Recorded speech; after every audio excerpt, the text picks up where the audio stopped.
वाहेगुरु जी का खालसा वाहेगुरु जी की फतेह। Punjabi audio book सुन रहे सारे ਸਰੋਤਿਆਂ ਨੂੰ ਪਿਆਰ ਭਰੀ ਸਤਿ ਸ਼੍ਰੀ ਅਕਾਲ। ਅੱਜ ਅਸੀਂ ਸਿੱਖ ਇਤਿਹਾਸ ਕਿਤਾਬ ਦਾ ਦੂਸਰਾ ਭਾਗ ਪੜ੍ਹਨ ਜਾ ਰਹੇ ਹਾਂ। ਲੇਖਕ ਖੁਸ਼ਵੰਤ ਸਿੰਘ, ਪੰਨਾ ਨੰਬਰ 5। ਸਿੱਖਾਂ ਦਾ ਇਤਿਹਾਸ, ਜਿਲਦ ਪਹਿਲੀ, 1469 ਤੋਂ 1839। 1963 ਵਿੱਚ ਪਹਿਲੀ ਵਾਰ ਛਪੀ ਇਹ ਪੁਸਤਕ ਸਿੱਖਾਂ ਬਾਰੇ ਅੱਜ ਤੱਕ ਦੀ ਸਭ ਤੋਂ ਵੱਧ ਸਰਬੰਗੀ, ਵਿਸਤ੍ਰਿਤ ਤੇ ਪ੍ਰਮਾਣਿਕ ਪੁਸਤਕ ਹੈ। ਨਵਾਂ ਸੰਸਕਰਣ ਵਰਤਮਾਨ ਕਾਲ ਤੱਕ ਆਧੁਨਿਕ ਬਣਾ ਕੇ ਪੇਸ਼ ਕੀਤਾ ਗਿਆ ਹੈ ਤੇ ਇਹ ਸਿੱਖ ਭਾਈਚਾਰੇ ਦੀ ਮੁੱਖ ਧਾਰਾ ਵਿੱਚ ਵਾਪਸੀ ਦੀ ਗਾਥਾ ਵਿਸਥਾਰ ਨਾਲ ਵਰਣਨ ਕਰਦਾ ਹੈ। ਖੁਸ਼ਵੰਤ ਸਿੰਘ ਦੀ ਵਿਲੱਖਣ ਸ਼ੈਲੀ ਵਿੱਚ ਲਿਖੀ ਗਈ ਇਹ ਪੁਸਤਕ ਸਧਾਰਨ ਤੇ ਘੱਟ ਪੜ੍ਹੇ ਲਿਖੇ ਵਰਗ ਦੇ ਲੋਕਾਂ ਲਈ ਵੀ ਹੈ ਤੇ ਵਿਦਵਤਾ ਭਰਪੂਰ ਤੇ ਪੂਰਾ ਲੇਖਕ ਖੋਜ ਤੇ ਆਧਾਰਿਤ ਹੈ। ਪਹਿਲੀ ਜਿਲਦ ਵਿੱਚ ਉਸ ਧਾਰਮਿਕ, ਸਮਾਜਿਕ ਤੇ ਸਿਆਸੀ ਪਿਛੋਕੜ ਦਾ ਵਰਣਨ ਹੈ ਜਿਸ ਨੇ 15ਵੀਂ ਸਦੀ ਵਿੱਚ ਸਿੱਖ ਧਰਮ ਨੂੰ ਜਨਮ ਦਿੱਤਾ। ਫਾਰਸੀ, ਗੁਰਮੁਖੀ ਤੇ ਅੰਗਰੇਜ਼ੀ ਦੇ ਮੂਲ ਸੋਮਿਆਂ ਤੇ ਆਪਣਾ ਵੇਰਵਾ ਆਧਾਰਿਤ ਕਰਕੇ ਵਿਦਵਾਨ ਲੇਖਕ ਸਿੱਖ ਧਰਮ ਦੇ ਵਿਕਾਸ ਦੀ ਖੋਜ ਕਰਦਾ ਹੈ ਤੇ ਸਿੱਖਾਂ ਦੀ ਪਵਿੱਤਰ ਧਰਮ ਪੁਸਤਕ ਗ੍ਰੰਥ ਸਾਹਿਬ ਦੇ ਸੰਪਾਦਨ ਬਾਰੇ ਸਾਨੂੰ ਦੱਸਦਾ ਹੈ। ਮਹਾਰਾਜਾ ਰਣਜੀਤ ਸਿੰਘ ਅਧੀਨ ਸਿੱਖ ਸ਼ਕਤੀ ਦੀ ਸਥਾਪਨਾ ਤੱਕ ਇਸ ਵਿੱਚ ਸਿੱਖਾਂ ਦੀ ਇੱਕ ਸ਼ਾਂਤਮਈ ਫਿਰਕੇ ਤੋਂ ਗੁਰੂ ਗੋਬਿੰਦ ਸਿੰਘ ਦੀ ਅਗਵਾਈ ਵਿੱਚ ਜੰਗਜੂ ਖਾਲਸੇ ਦੇ ਰੂਪ ਵਿੱਚ ਪਰਿਵਰਤਨ ਦੀ ਗਾਥਾ ਬਾਰੇ ਵਿਸਥਾਰ ਨਾਲ ਚਿਤਰੀ ਗਈ ਹੈ ਤੇ ਸਿੱਖਾਂ ਦੇ ਮੁਗਲਾਂ ਅਤੇ ਅਫਗਾਨਾਂ ਨਾਲ ਸਬੰਧਾਂ ਦਾ ਵੀ ਭਰਪੂਰ ਵਰਣਨ ਕੀਤਾ ਗਿਆ ਹੈ। ਖੁਸ਼ਵੰਤ ਸਿੰਘ ਇੱਕ ਉੱਘਾ ਪੱਤਰਕਾਰ ਹੈ। ਉਸ ਨੇ ਗਲਪ ਦੀਆਂ ਕਈ ਪੁਸਤਕਾਂ ਦੀ ਰਚਨਾ ਕੀਤੀ ਹੈ ਤੇ ਸਿੱਖ ਇਤਿਹਾਸ ਦਾ ਉਸ ਨੂੰ ਇੱਕ ਪ੍ਰਮਾਣਿਕ ਵਿਦਵਾਨ ਮੰਨਿਆ ਜਾਂਦਾ ਹੈ। ਉਹ 1779-80 ਵਿੱਚ ਇਲਸਟ੍ਰੇਟਡ ਵਕੀਲੀ ਆਫ ਇੰਡੀਆ ਦਾ ਤੇ 1980-83 ਵਿੱਚ ਹਿੰਦੁਸਤਾਨ ਟਾਈਮਜ਼ ਦਾ ਐਡੀਟਰ ਰਿਹਾ ਹੈ। ਉਹ 1980 ਤੋਂ 86 ਵਿੱਚ ਲੋਕ ਸਭਾ ਦਾ ਮੈਂਬਰ ਰਿਹਾ। ਉਸ ਨੇ 1974 ਵਿੱਚ ਮਿਲਿਆ ਹੋਇਆ ਪਦਮ ਭੂਸ਼ਣ ਦਾ ਸਨਮਾਨ ਭਾਰਤ ਸਰਕਾਰ ਵੱਲੋਂ ਅੰਮ੍ਰਿਤਸਰ ਵਿੱਚ ਹਰਮੰਦਰ ਦੇ ਘੇਰੇ ਤੇ ਹਮਲੇ ਪਿੱਛੋਂ ਵਾਪਸ ਕਰ ਦਿੱਤਾ। ਦੂਜੇ ਸੰਸਕਰਣ ਦਾ ਪ੍ਰਾਕਥਨ। ਸਿੱਖ ਇਤਿਹਾਸ ਨਾਲ ਸੰਬੰਧ ਰੱਖਣ ਵਾਲੀਆਂ ਬਹੁਤ ਸਾਰੀਆਂ ਘਟਨਾਵਾਂ ਪੰਜਾਬ ਵਿੱਚ ਤੇ ਵਿਦੇਸ਼ਾਂ ਵਿੱਚ ਵਾਪਰ ਚੁੱਕੀਆਂ ਹਨ। ਇਨ੍ਹਾਂ 20 ਸਾਲਾਂ ਵਿੱਚ ਆਤੰਕਵਾਦੀ ਘਟਨਾਵਾਂ ਵਿੱਚ ਬੜੀ ਤੇਜ਼ੀ ਨਾਲ ਵਾਧਾ ਹੋਇਆ, ਜਿਨ੍ਹਾਂ ਕਾਰਨ ਇੱਕ ਰਿਟਾਇਰਡ ਮੁੱਖ ਸੈਨਾਪਤੀ, ਇੱਕ ਕਾਰਜਭਾਗ ਨਿਭਾ ਰਿਹਾ ਮੁੱਖ ਮੰਤਰੀ, ਇੱਕ ਰਿਟਾਇਰ ਵਿੱਤ ਮੰਤਰੀ, ਪੁਲਿਸ ਅਫਸਰ ਅਤੇ ਆਮ ਨਾਗਰਿਕ ਹਜ਼ਾਰਾਂ ਦੀ ਗਿਣਤੀ ਵਿੱਚ ਮਾਰੇ ਗਏ। ਇਨ੍ਹਾਂ ਸਾਲਾਂ ਵਿੱਚ ਹੀ ਹਿੰਦੂਆਂ ਤੇ ਸਿੱਖਾਂ ਵਿੱਚ ਦੂਰੀਆਂ ਤੇ ਵਿਤਕਰੇ ਵਧੇ ਤੇ ਹਿੰਦੂਆਂ ਨੇ ਸਿੱਖ ਬਹੁ ਗਿਣਤੀ ਵਾਲੇ ਪਿੰਡਾਂ ਚੋਂ ਨਗਰਾਂ ਤੇ ਸ਼ਹਿਰਾਂ ਵਿੱਚ ਹਿਜਰਤ ਕੀਤੀ। ਇਨ੍ਹਾਂ ਸਾਲਾਂ ਵਿੱਚ ਹੌਲੀ-ਹੌਲੀ ਆਤੰਕਵਾਦ ਦਾ ਪਤਨ ਹੋਇਆ ਤੇ ਇੱਕ ਵੱਖਰੇ ਸਿੱਖ ਰਾਜ ਦੀ ਮੰਗ ਖਤਮ ਹੋਈ ਤੇ ਦੋਹਾਂ ਫਿਰਕਿਆਂ ਵਿੱਚ ਫਿਰ ਮੇਲ-ਜੋਲ ਤੇ ਪ੍ਰੇਮ ਭਾਵਨਾ ਦੇ ਸਬੰਧ ਕਾਇਮ ਹੋਏ ਤੇ ਰਾਜ ਵਿੱਚ ਅਮਨ ਕਾਨੂੰਨ ਦੇ ਰਾਜ ਦੀ ਸਥਾਪਨਾ ਹੋਈ। ਇਨ੍ਹਾਂ 20 ਸਾਲਾਂ ਵਿੱਚ ਪ੍ਰਾਂਤ ਵਿੱਚ ਕਈ ਵਾਰ ਪ੍ਰਧਾਨਗੀ ਰਾਜ ਲਾਗੂ ਕੀਤਾ ਗਿਆ ਤੇ ਉਸ ਸਮੇਂ ਅਕਾਲੀ ਤੇ ਕਾਂਗਰਸ ਸਰਕਾਰਾਂ ਵੀ ਬਣੀਆਂ। ਇਸ ਸਮੇਂ ਹੀ ਸਿੱਖ ਫਿਰਕੇ ਦੇ ਆਰਥਿਕ ਜੀਵਨ ਵਿੱਚ ਕਈ ਸੂਖਮ ਤੇ ਤੀਬਰ ਤਬਦੀਲੀਆਂ ਆਈਆਂ। ਬਹੁਤ ਸਾਰੇ ਨੌਜਵਾਨ ਸਿੱਖ ਰੋਜੀ ਰੋਟੀ ਦੀ ਭਾਲ ਵਿੱਚ ਵਿਦੇਸ਼ਾਂ ਵਿੱਚ ਚਲੇ ਗਏ ਤੇ ਯੂਪੀ ਤੇ ਬਿਹਾਰ ਤੋਂ ਖੇਤ ਮਜ਼ਦੂਰ ਸਿੱਖ ਕਿਸਾਨਾਂ ਕੋਲ ਮਜ਼ਦੂਰ ਬਣ ਕੇ ਕੰਮ ਕਰਨ ਲਈ ਆਏ ਤੇ ਇੱਥੇ ਹੀ ਵਸ ਗਏ, ਜਿਸ ਨਾਲ ਜਨਸੰਖਿਆ ਤੇ ਵਸੋਂ ਵਿੱਚ ਮਹੱਤਵਪੂਰਨ ਤਬਦੀਲੀ ਆਈ। ਕਿਸੇ ਫਿਰਕੇ ਜਾਂ ਧਰਮ ਦਾ ਇਤਿਹਾਸ ਲਿਖਣਾ ਸੌਖਾ ਕਾਰਜ ਨਹੀਂ ਸੀ, ਪਰੰਤੂ ਨਿਕਟ ਭੂਤ ਕਾਲ ਦੀਆਂ ਘਟਨਾਵਾਂ ਦਾ ਇਤਿਹਾਸ ਲਿਖਣਾ ਹੋਰ ਵੀ ਦੁਰਗਮ ਕਾਰਜ ਸਿੱਧ ਹੋਇਆ। ਮੈਨੂੰ ਲਗਭਗ ਪੂਰੀ ਤਰ੍ਹਾਂ ਅਖਬਾਰਾਂ ਵਿੱਚ ਛਪੀ ਸਮੱਗਰੀ ਤੇ ਖਾਸ ਕਰਕੇ ਇੰਡੀਆ ਟੂਡੇ ਤੇ ਦ ਟ੍ਰਿਬਿਊਨ ਤੇ ਹੀ ਨਿਰਭਰ ਕਰਨਾ ਪਿਆ। ਮੈਂ ਰਾਜਸੀ ਪਾਰਟੀਆਂ ਤੇ ਰਾਜ ਸਰਕਾਰਾਂ ਵੱਲੋਂ ਜਾਰੀ ਰਿਪੋਰਟਾਂ ਦੀ ਵੀ ਵਰਤੋਂ ਕੀਤੀ। ਮਹੱਤਵਪੂਰਨ ਤੇ ਸਦੀਵੀ ਮਹੱਤਤਾ ਦੀ ਸਮੱਗਰੀ ਨੂੰ ਤੁੱਛ ਤੇ ਵਕਤੀ ਤੇ ਛਿੰਨ ਭੰਗਰ ਮਹੱਤਤਾ ਵਾਲੀ ਸਮੱਗਰੀ 'ਚੋਂ ਛਾਂਟਣਾ ਔਖਾ ਕਾਰਜ ਸੀ। ਅੰਤਿਕਾ ਸ਼ਾਇਦ ਇਤਿਹਾਸਕ ਸੰਖੇਪ ਜਾਂ ਸਾਰ ਨਾਲੋਂ ਵਧੀਆ ਤਰੀਖਾਂ ਜਾਂ ਵੇਰਵਾ ਜਾਂ ਕਾਰਜ ਸੂਚੀ ਹੀ ਜਾਪੇਗੀ। ਮੈਂ ਪਾਠਕਾਂ ਤੋਂ ਇਸ ਗੱਲ ਦੀ ਮਾਫ਼ੀ ਮੰਗਦਾ ਹਾਂ ਕਿ ਮੈਂ ਸਮਕਾਲੀ ਘਟਨਾਵਾਂ ਦਾ ਸਿਰਫ ਵੇਰਵਾ ਹੀ ਦਿੱਤਾ ਹੈ, ਇਹਨਾਂ ਦੇ ਸਿੱਖ ਫਿਰਕੇ ਉੱਪਰ ਭਵਿੱਖ ਵਿੱਚ ਪੈਣ ਵਾਲੇ ਪ੍ਰਭਾਵਾਂ ਬਾਰੇ ਕੁਝ ਅਨੁਮਾਨ ਨਹੀਂ ਦਿੱਤੇ। ਮੈਂ ਸਿੱਖ ਇਤਿਹਾਸ ਦੀਆਂ ਦੋਹਾਂ ਜਿਲਦਾਂ ਨੂੰ ਆਧੁਨਿਕ ਬਣਾਉਣ ਵਿੱਚ ਸਹਾਇਤਾ ਦੇਣ ਲਈ ਨਿਮਨ ਲਿਖਤ ਸੱਜਣਾਂ ਦਾ ਰਿਣੀ ਹਾਂ। ਮੈਂ ਹੁਮਰਾ ਕੁਰੈਸ਼ੀ ਦਾ ਧੰਨਵਾਦੀ ਹਾਂ, ਜਿਸ ਨੇ ਮੈਨੂੰ ਸੰਬੰਧਿਤ ਸਮੇਂ ਬਾਰੇ ਨਹਿਰੂ ਮਿਊਜ਼ੀਅਮ ਲਾਇਬ੍ਰੇਰੀ 'ਚੋਂ ਪੁਸਤਕਾਂ, ਅਖਬਾਰਾਂ ਤੇ ਇੰਡੀਆ ਟੂਡੇ 'ਚੋਂ ਲੇਖ ਤੇ ਕਤਾਰਾਂ ਮੇਰੀ ਖੋਜ ਲਈ ਉਪਲਬਧ ਕੀਤੇ। ਮੈਂ ਪੂਨਮ ਖਹਿਰਾ ਸਿੱਧੂ ਤੇ ਕਰਨਵੀਰ ਸਿੱਧੂ ਦਾ ਮੂਲ ਪਾਠਾਂ ਤੇ ਵਿਸ਼ੇ ਵਸਤੂ ਵਿੱਚ ਸਲਾਹ, ਸਹਾਇਤਾ ਤੇ ਸੰਪਾਦਨਾ ਲਈ ਰਿਣੀ ਹਾਂ। ਮੈਂ A.S. ਦੀਪਕ ਤੇ ਰਾਜਵਿੰਦਰ ਸਿੰਘ ਲਾਇਬ੍ਰੇਰੀਅਨ, ਖਾਲਸਾ ਕਾਲਜ ਦਿੱਲੀ ਦਾ ਗੁਰਮੁਖੀ ਤੇ ਅੰਗਰੇਜ਼ੀ ਵਿੱਚ ਪੁਸਤਕਾਂ ਦੇਣ ਤੇ ਪੰਜਾਬ ਦੀ ਆਰਥਿਕ ਤੇ ਸਾਖਰਤਾ ਬਾਰੇ ਤਿਥੀਆਂ ਦੇਣ ਤੇ ਸ਼੍ਰੋਮਣੀ ਗੁਰਦੁਆਰਾ ਪ੍ਰਬੰਧਕ ਕਮੇਟੀ ਬਾਰੇ ਸਮੱਗਰੀ ਦੇਣ ਲਈ ਰਿਣੀ ਹਾਂ। ਮੈਂ ਹਿੰਦੁਸਤਾਨ ਟਾਈਮਜ਼ ਚੰਡੀਗੜ੍ਹ ਦੇ ਰੈਜ਼ੀਡੈਂਟ ਐਡੀਟਰ ਕੰਵਰ ਸਿੱਧੂ ਦਾ ਵੀ ਰਿਣੀ ਹਾਂ, ਜਿਸ ਨੇ ਖਰੜੇ ਨੂੰ ਵਾਚਿਆ ਤੇ ਬੜੇ ਕੀਮਤੀ ਸੁਝਾਅ ਦਿੱਤੇ। ਮੈਂ ਆਕਸਫੋਰਡ ਯੂਨੀਵਰਸਿਟੀ ਪ੍ਰੈਸ ਦਾ ਹਰ ਚੀਜ਼ ਨੂੰ ਸਹੀ ਤਰਤੀਬ ਵਿੱਚ ਰੱਖ ਕੇ ਛਾਪਣ ਲਈ ਵੀ ਰਿਣੀ ਹਾਂ। ਮੁੱਖ ਬੰਦ। ਸਿੱਖ ਇਤਿਹਾਸ ਦੀ ਪਹਿਲੀ ਜਿਲਦ ਦਾ ਸੰਬੰਧ ਸਿੱਖ ਧਰਮ ਦੇ ਜਨਮ ਤੇ ਮਹਾਰਾਜਾ ਰਣਜੀਤ ਸਿੰਘ ਦੇ ਅਧੀਨ ਪੰਜਾਬ ਵਿੱਚ ਸਿੱਖਾਂ ਦੀ ਰਾਜਸੀ ਪ੍ਰਭੂਸੱਤਾ ਨਾਲ ਹੈ। ਇਸ ਜਿਲਦ ਵਿੱਚ ਬਿਰਤਾਂਤ ਨੂੰ ਮਹਾਰਾਜਾ ਰਣਜੀਤ ਸਿੰਘ ਤੋਂ ਲੈ ਕੇ ਵਰਤਮਾਨ ਸਮੇਂ ਤੱਕ ਲਿਖਿਆ ਗਿਆ ਹੈ। ਇਸ ਨੂੰ 5 ਭਾਗਾਂ ਵਿੱਚ ਵੰਡਿਆ ਗਿਆ ਹੈ ਤੇ ਕ੍ਰਮਵਾਰ ਇਹਦਾ ਸੰਬੰਧ ਅੰਗਰੇਜ਼ਾਂ ਨਾਲ ਯੁੱਧ ਤੇ ਸਿੱਖ ਰਾਜ ਦਾ ਅੰਤ, ਬਰਤਾਨਵੀ ਸਾਮਰਾਜ ਅਧੀਨ ਇਸ ਦਾ ਸੰਗਠਨ, ਨਵੇਂ ਹਾਲਾਤ ਦੇ ਪ੍ਰਭਾਵ ਅਧੀਨ ਪੈਦਾ ਹੋਈਆਂ ਧਾਰਮਿਕ ਤੇ ਸਮਾਜਿਕ ਲਹਿਰਾਂ, ਰਾਸ਼ਟਰਵਾਦੀ, ਮਾਰਕਸਵਾਦੀ ਤੇ ਸੰਪਰਦਾਇਕ ਦਲਾਂ ਦਾ ਵਿਕਾਸ, ਪੰਜਾਬ ਦਾ ਬਟਵਾਰਾ ਤੇ ਸਿੱਖਾਂ ਦੀ ਹੋਣੀ ਤੇ ਪਾਕਿਸਤਾਨ ਵਿੱਚੋਂ ਸਮੂਹਿਕ ਹਿਜਰਤ ਨਾਲ ਹੈ। ਇਸ ਦੀ ਸਮਾਪਤੀ ਆਜ਼ਾਦ ਭਾਰਤ ਵਿੱਚ ਸਿੱਖਾਂ ਦੇ ਪੁਨਰ ਵਿਸਥਾਪਨ ਤੇ ਭਾਰਤੀ ਸੰਘ ਵਿੱਚ ਪੰਜਾਬੀ ਬੋਲਦੇ ਰਾਜ ਦੀ ਸਥਾਪਨਾ ਨਾਲ ਹੁੰਦੀ ਹੈ। ਪਹਿਲੀ ਜਿਲਦ ਦਾ ਪ੍ਰਕਰਨ ਤੇ ਵਿਸ਼ਾ ਵਸਤੂ ਸਿੱਖਾਂ ਅਧੀਨ ਪੰਜਾਬੀ ਚੇਤਨਾ ਤੇ ਸੁਤੰਤਰ ਪੰਜਾਬੀ ਰਾਜ ਦੀ ਸਥਾਪਨਾ ਨਾਲ ਹੈ। ਇਸ ਜਿਲਦ ਦਾ ਵਿਸ਼ਾ ਵਸਤੂ ਸਿੱਖਾਂ ਦੀ ਇੱਕ ਵੱਖਰੇ ਧਰਮ ਵਜੋਂ ਹੋਂਦ ਪ੍ਰਤੀ ਘਾਲਣਾ ਹੈ। ਇਸ ਦਾ ਆਰੰਭ ਅੰਗਰੇਜ਼ਾਂ ਦੇ ਵਿਸਤਾਰਵਾਦ ਦੇ ਵਿਰੋਧ ਨਾਲ ਹੋਇਆ ਤੇ ਇਹ ਮੁਸਲਮਾਨਾਂ ਦੇ ਦਬਾਅ ਦਾ ਵਿਰੋਧ ਦੇ ਰੂਪ ਵਿੱਚ ਜਾਰੀ ਰਿਹਾ ਤੇ ਆਜ਼ਾਦੀ ਪਿੱਛੋਂ ਇਹ ਪੁਨਰ ਜਾਗਰਤ ਹਿੰਦੂ ਧਰਮ ਵੱਲੋਂ ਆਪਣੇ ਵਿੱਚ ਸਮੋਹ ਲੈਣ ਦੀ ਪ੍ਰਕਿਰਿਆ ਦੇ ਵਿਰੋਧ ਵਿੱਚ ਪ੍ਰਗਟ ਹੋਇਆ। ਮੈਂ ਆਪਣੇ ਮਿੱਤਰ ਇਕਨਾਮਿਕ ਟਾਈਮਜ਼ ਦੇ ਸੰਪਾਦਕ ਸਤਿੰਦਰ ਸਿੰਘ ਦਾ ਧੰਨਵਾਦ ਕਰਨਾ ਚਾਹੁੰਦਾ ਹਾਂ, ਜਿਸ ਨੇ ਮੈਨੂੰ ਸਮਕਾਲੀ ਸਿੱਖ ਮਾਮਲਿਆਂ ਬਾਰੇ ਆਪਣੀ ਅਣਛਪੀ ਸਮੱਗਰੀ ਵਰਤਣ ਲਈ ਦਿੱਤੀ। ਮੈਂ ਮੇਜਰ W. ਸ਼ਾਰਟ ਦਾ ਵੀ ਸੰਸਾਰ ਯੁੱਧ ਸਮੇਂ ਸਿੱਖ ਸਿਆਸਤ ਬਾਰੇ ਅਗਵਾਈ ਦੇਣ ਲਈ ਰਿਣੀ ਹਾਂ। ਮੈਂ ਕਿਸੇ ਸਮੇਂ ਪੰਜਾਬ ਹਾਈ ਕੋਰਟ ਦੇ ਰਹਿ ਚੁੱਕੇ ਚੀਫ ਜਸਟਿਸ G.D. ਖੋਸਲਾ ਦਾ ਵੀ ਧੰਨਵਾਦੀ ਹਾਂ, ਜਿਸ ਨੇ ਇਹ ਖਰੜਾ ਵਾਚਿਆ। ਮੈਂ ਡਾਕਟਰ ਮਹਿੰਦਰ ਸਿੰਘ ਰੰਧਾਵਾ ਦਾ ਸਿੱਖ ਚਿੱਤਰਾਂ ਬਾਰੇ ਜਾਣਕਾਰੀ ਲਈ ਸ਼੍ਰੀਮਾਨ J.H. ਮੈਕਲਵੇਨ ਤੇ ਸ਼੍ਰੀਮਤੀ ਰਿਮਿੰਗਟਨ ਦਾ ਪੁਸਤਕ ਸੂਚੀ ਦੀ ਸੰਪਾਦਨਾ ਵਿੱਚ ਸਹਾਇਤਾ ਦੇਣ ਲਈ ਤੇ ਮਿਸ ਯੋਨ ਲਾ ਰੋਗਟਨ ਦਾ ਦੋਹਾਂ ਜਿਲਦਾਂ ਲਿਖਣ ਤੇ ਖੋਜ ਵਿੱਚ ਸਹਾਇਤਾ ਦੇਣ ਲਈ ਰਿਣੀ ਹਾਂ। ਮੈਂ ਰੌਕਫੈਲਰ ਫਾਊਂਡੇਸ਼ਨ ਦਾ ਲਿਖਤੀ ਰੂਪ ਵਿੱਚ ਧੰਨਵਾਦ ਕਰਨਾ ਵੀ ਚਾਹਾਂਗਾ। ਮੁਸਲਮਾਨ ਯੂਨੀਵਰਸਿਟੀ ਅਲੀਗੜ੍ਹ ਦਾ ਵੀ, ਜਿਸ ਨੇ ਮੈਨੂੰ ਕੰਮ ਜਾਰੀ ਰੱਖਣ ਤੇ ਅੰਤਿਮ ਛੋਹਾਂ ਦੇਣ ਦੀ ਆਗਿਆ ਦਿੱਤੀ।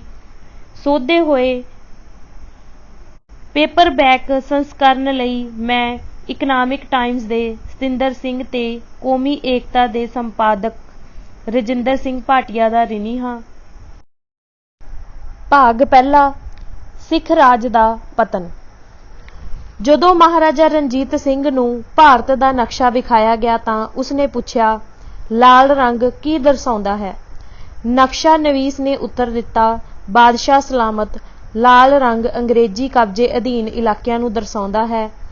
ਮਹਾਰਾਜੇ ਨੇ ਆਪਣੀ ਇੱਕੋ ਅੱਖ ਨਾਲ ਨਕਸ਼ੇ ਤੇ ਨਜ਼ਰ ਮਾਰੀ ਤੇ ਵੇਖਿਆ ਕਿ ਪੰਜਾਬ ਤੋਂ ਬਿਨਾਂ ਲਗਭਗ ਸਾਰਾ ਹਿੰਦੁਸਤਾਨ ਹੀ ਲਾਲ ਰੰਗ ਵਿੱਚ ਚਿਤਰਿਆ ਹੋਇਆ ਸੀ। ਉਸਨੇ ਆਪਣੇ ਦਰਬਾਰੀ ਵੱਲ ਵੇਖਦਿਆਂ ਮੁੜ ਕੇ ਟਿੱਪਣੀ ਕੀਤੀ, ਏਕ ਰੋਜ਼ ਸਭ ਲਾਲ ਹੋ ਜਾਏਗਾ। ਮਹਾਰਾਜੇ ਦੀ ਭਵਿੱਖਬਾਣੀ ਸਿਰਫ 10 ਸਾਲਾਂ ਵਿੱਚ ਹੀ ਸਹੀ ਸਿੱਧ ਹੋ ਗਈ। ਮਹਾਰਾਜੇ ਦੇ ਉੱਤਰਾਧਿਕਾਰੀ ਨੇਤਰਤਵ ਦੇ ਗੁਣਾਂ ਤੋਂ ਸੱਖਣੇ ਸਨ। ਉਹ ਵਧੇਰੇ ਕਰਕੇ ਆਪਣੇ ਸ਼ਰੀਕਾਂ ਨੂੰ ਖਤਮ ਕਰਕੇ ਤਖਤ ਤੇ ਕਾਬਜ਼ ਹੋਣ ਵਿੱਚ ਹੀ ਲੀਨ ਰਹੇ। ਦਰਬਾਰ ਕਈ ਧੜਿਆਂ ਵਿੱਚ ਵੰਡਿਆ ਗਿਆ। ਜ਼ਹਿਰੀਲੀ ਸ਼ਰਾਬ ਵਾਲਾ ਪਿਆਲਾ, ਲਕੋਇਆ ਖੰਜਰ ਤੇ ਬੰਦੂਕ ਦੀ ਗੋਲੀ ਨੇ ਸ਼ਾਹੀ ਖਾਨਦਾਨ ਨੂੰ ਮੌਤ ਦੇ ਘਾਟ ਉਤਾਰ ਦਿੱਤਾ ਤੇ ਹਜੂਮ ਨੇ ਇੱਕ ਦੂਸਰੇ ਨੂੰ ਗਲੀਆਂ ਵਿੱਚ ਹੀ ਕਤਲ ਕਰ ਦਿੱਤਾ। ਪੰਜਾਬੀਆਂ ਵਿੱਚ ਮਾਯੂਸੀ ਤੇ ਫੁੱਟ ਛਾ ਗਈ। ਡੋਗਰੇ ਹਿੰਦੂ ਸਿੱਖਾਂ ਨਾਲ ਰਾਜ ਉੱਪਰ ਕਬਜ਼ਾ ਕਰਨ ਲਈ ਟੱਕਰ ਲੈਣ ਲੱਗੇ। ਮੁਸਲਮਾਨ ਬੇਲਾਗ ਤੇ ਬੇਪਰਵਾਹ ਹੋ ਗਏ। ਰਾਜ ਪ੍ਰਬੰਧ ਵਿਗੜ ਗਿਆ। ਸੈਨਾ ਦਾ ਆਕਾਰ ਇਤਨਾ ਜ਼ਿਆਦਾ ਹੋ ਗਿਆ ਕਿ ਰਾਜ ਦੇ ਖਜ਼ਾਨੇ ਚੋਂ ਤਨਖਾਹ ਦੇਣੀ ਮੁਸ਼ਕਿਲ ਹੋ ਗਈ। ਇਹ ਬਾਗੀ ਹੋ ਗਈ ਤੇ ਆਖਿਰ ਇਸ ਨੇ ਰਾਜ ਭਾਗ ਤੇ ਕਬਜ਼ਾ ਕਰ ਲਿਆ। ਅੰਗਰੇਜ਼, ਜਿਨ੍ਹਾਂ ਨੂੰ ਪਹਿਲਾਂ ਹੀ ਉਮੀਦ ਸੀ ਕਿ ਰਣਜੀਤ ਸਿੰਘ ਦੀ ਮੌਤ ਪਿੱਛੋਂ ਹਫੜਾ ਦਫੜੀ ਫੈਲ ਜਾਏਗੀ, ਉਹਨਾਂ ਨੇ ਆਪਣੀਆਂ ਸੈਨਾਵਾਂ ਸਰਹੱਦ ਤੱਕ ਲੈ ਆਂਦੀਆਂ ਤੇ ਉਹ ਦਰਬਾਰ ਦੇ ਅੰਦਰੂਨੀ ਮਾਮਲਿਆਂ ਵਿੱਚ ਦਖਲ ਅੰਦਾਜ਼ੀ ਕਰਨ ਲੱਗੇ। 1846 ਦੀ ਪਤਝੜ ਰੁੱਤ ਤੱਕ ਉਹ ਪੰਜਾਬ ਉੱਪਰ ਹਮਲਾ ਕਰਨ ਲਈ ਤਿਆਰ ਬੈਠੇ ਸਨ। ਉਹਨਾਂ ਨੇ ਸਿਲਸਿਲੇਵਾਰ ਨਿਰੰਤਰ ਲੜਾਈਆਂ ਵਿੱਚ ਸਿੱਖਾਂ ਨੂੰ ਹਰਾਇਆ। ਜਲੰਧਰ ਦੁਆਬ ਆਪਣੇ ਰਾਜ ਵਿੱਚ ਮਿਲਾ ਲਿਆ ਤੇ ਜੰਮੂ ਤੇ ਕਸ਼ਮੀਰ ਗੁਲਾਬ ਸਿੰਘ ਨੂੰ ਦੇ ਦਿੱਤਾ। 3 ਸਾਲ ਮਗਰੋਂ ਅੰਗਰੇਜ਼ਾਂ ਨੇ ਮੁਲਤਾਨ ਦੀ ਛੋਟੀ ਜਿਹੀ ਬਗਾਵਤ ਨੂੰ ਸਾਰੇ ਪ੍ਰਾਂਤ ਵਿੱਚ ਫੈਲਣ ਦਾ ਮੌਕਾ ਦੇ ਦਿੱਤਾ ਤੇ ਬਾਕੀ ਦੇ ਰਾਜ ਨੂੰ ਆਪਣੀ ਹਕੂਮਤ ਵਿੱਚ ਮਿਲਾ ਲੈਣ ਲਈ ਇੱਕ ਬਹਾਨੇ ਵਜੋਂ ਵਰਤਿਆ। ਜਿਵੇਂ ਰਣਜੀਤ ਸਿੰਘ ਨੇ ਪਹਿਲਾਂ ਹੀ ਕਿਹਾ ਸੀ, 1849 ਦੀ ਬਸੰਤ ਰੁੱਤ ਵੇਲੇ ਭਾਰਤ ਦਾ ਸਾਰਾ ਨਕਸ਼ਾ ਹੀ ਲਗਭਗ ਲਾਲ ਹੋ ਗਿਆ ਸੀ, ਭਾਵ ਅੰਗਰੇਜ਼ਾਂ ਦਾ ਗੁਲਾਮ ਹੋ ਗਿਆ ਸੀ। ਕਾਂਡ ਪਹਿਲਾ, ਰਣਜੀਤ ਸਿੰਘ ਦੀ ਮੌਤ ਸਮੇਂ ਪੰਜਾਬ। ਪੰਜਾਬ ਦਾ ਮਹਾਰਾਜਾ ਰਣਜੀਤ ਸਿੰਘ 27 ਜੂਨ 1839 ਨੂੰ ਦੁਪਹਿਰ ਮਗਰੋਂ ਅਕਾਲ ਚਲਾਣਾ ਕਰ ਗਿਆ। ਆਪਣੀ 40 ਸਾਲਾਂ ਦੀ ਹਕੂਮਤ ਵਿੱਚ ਉਸਨੇ ਲੜ ਰਹੇ ਸਿੱਖ ਧੜਿਆਂ ਨੂੰ ਇੱਕ ਝੰਡੇ ਹੇਠ ਲਿਆਂਦਾ ਤੇ ਵੱਖ-ਵੱਖ ਧਰਮਾਂ ਤੇ ਰਾਜਾਂ ਪ੍ਰਤੀ ਵਫਾਦਾਰੀਆਂ ਵਾਲੇ ਲੋਕਾਂ ਨੂੰ ਇੱਕ ਜਾਣ ਕਰਕੇ ਕੌਮ ਦਾ ਸਰੂਪ ਦੇ ਕੇ ਉਹਨਾਂ ਨੂੰ ਸ਼ਕਤੀਸ਼ਾਲੀ ਤੇ ਸਮਰਿੱਧ ਬਣਾਇਆ।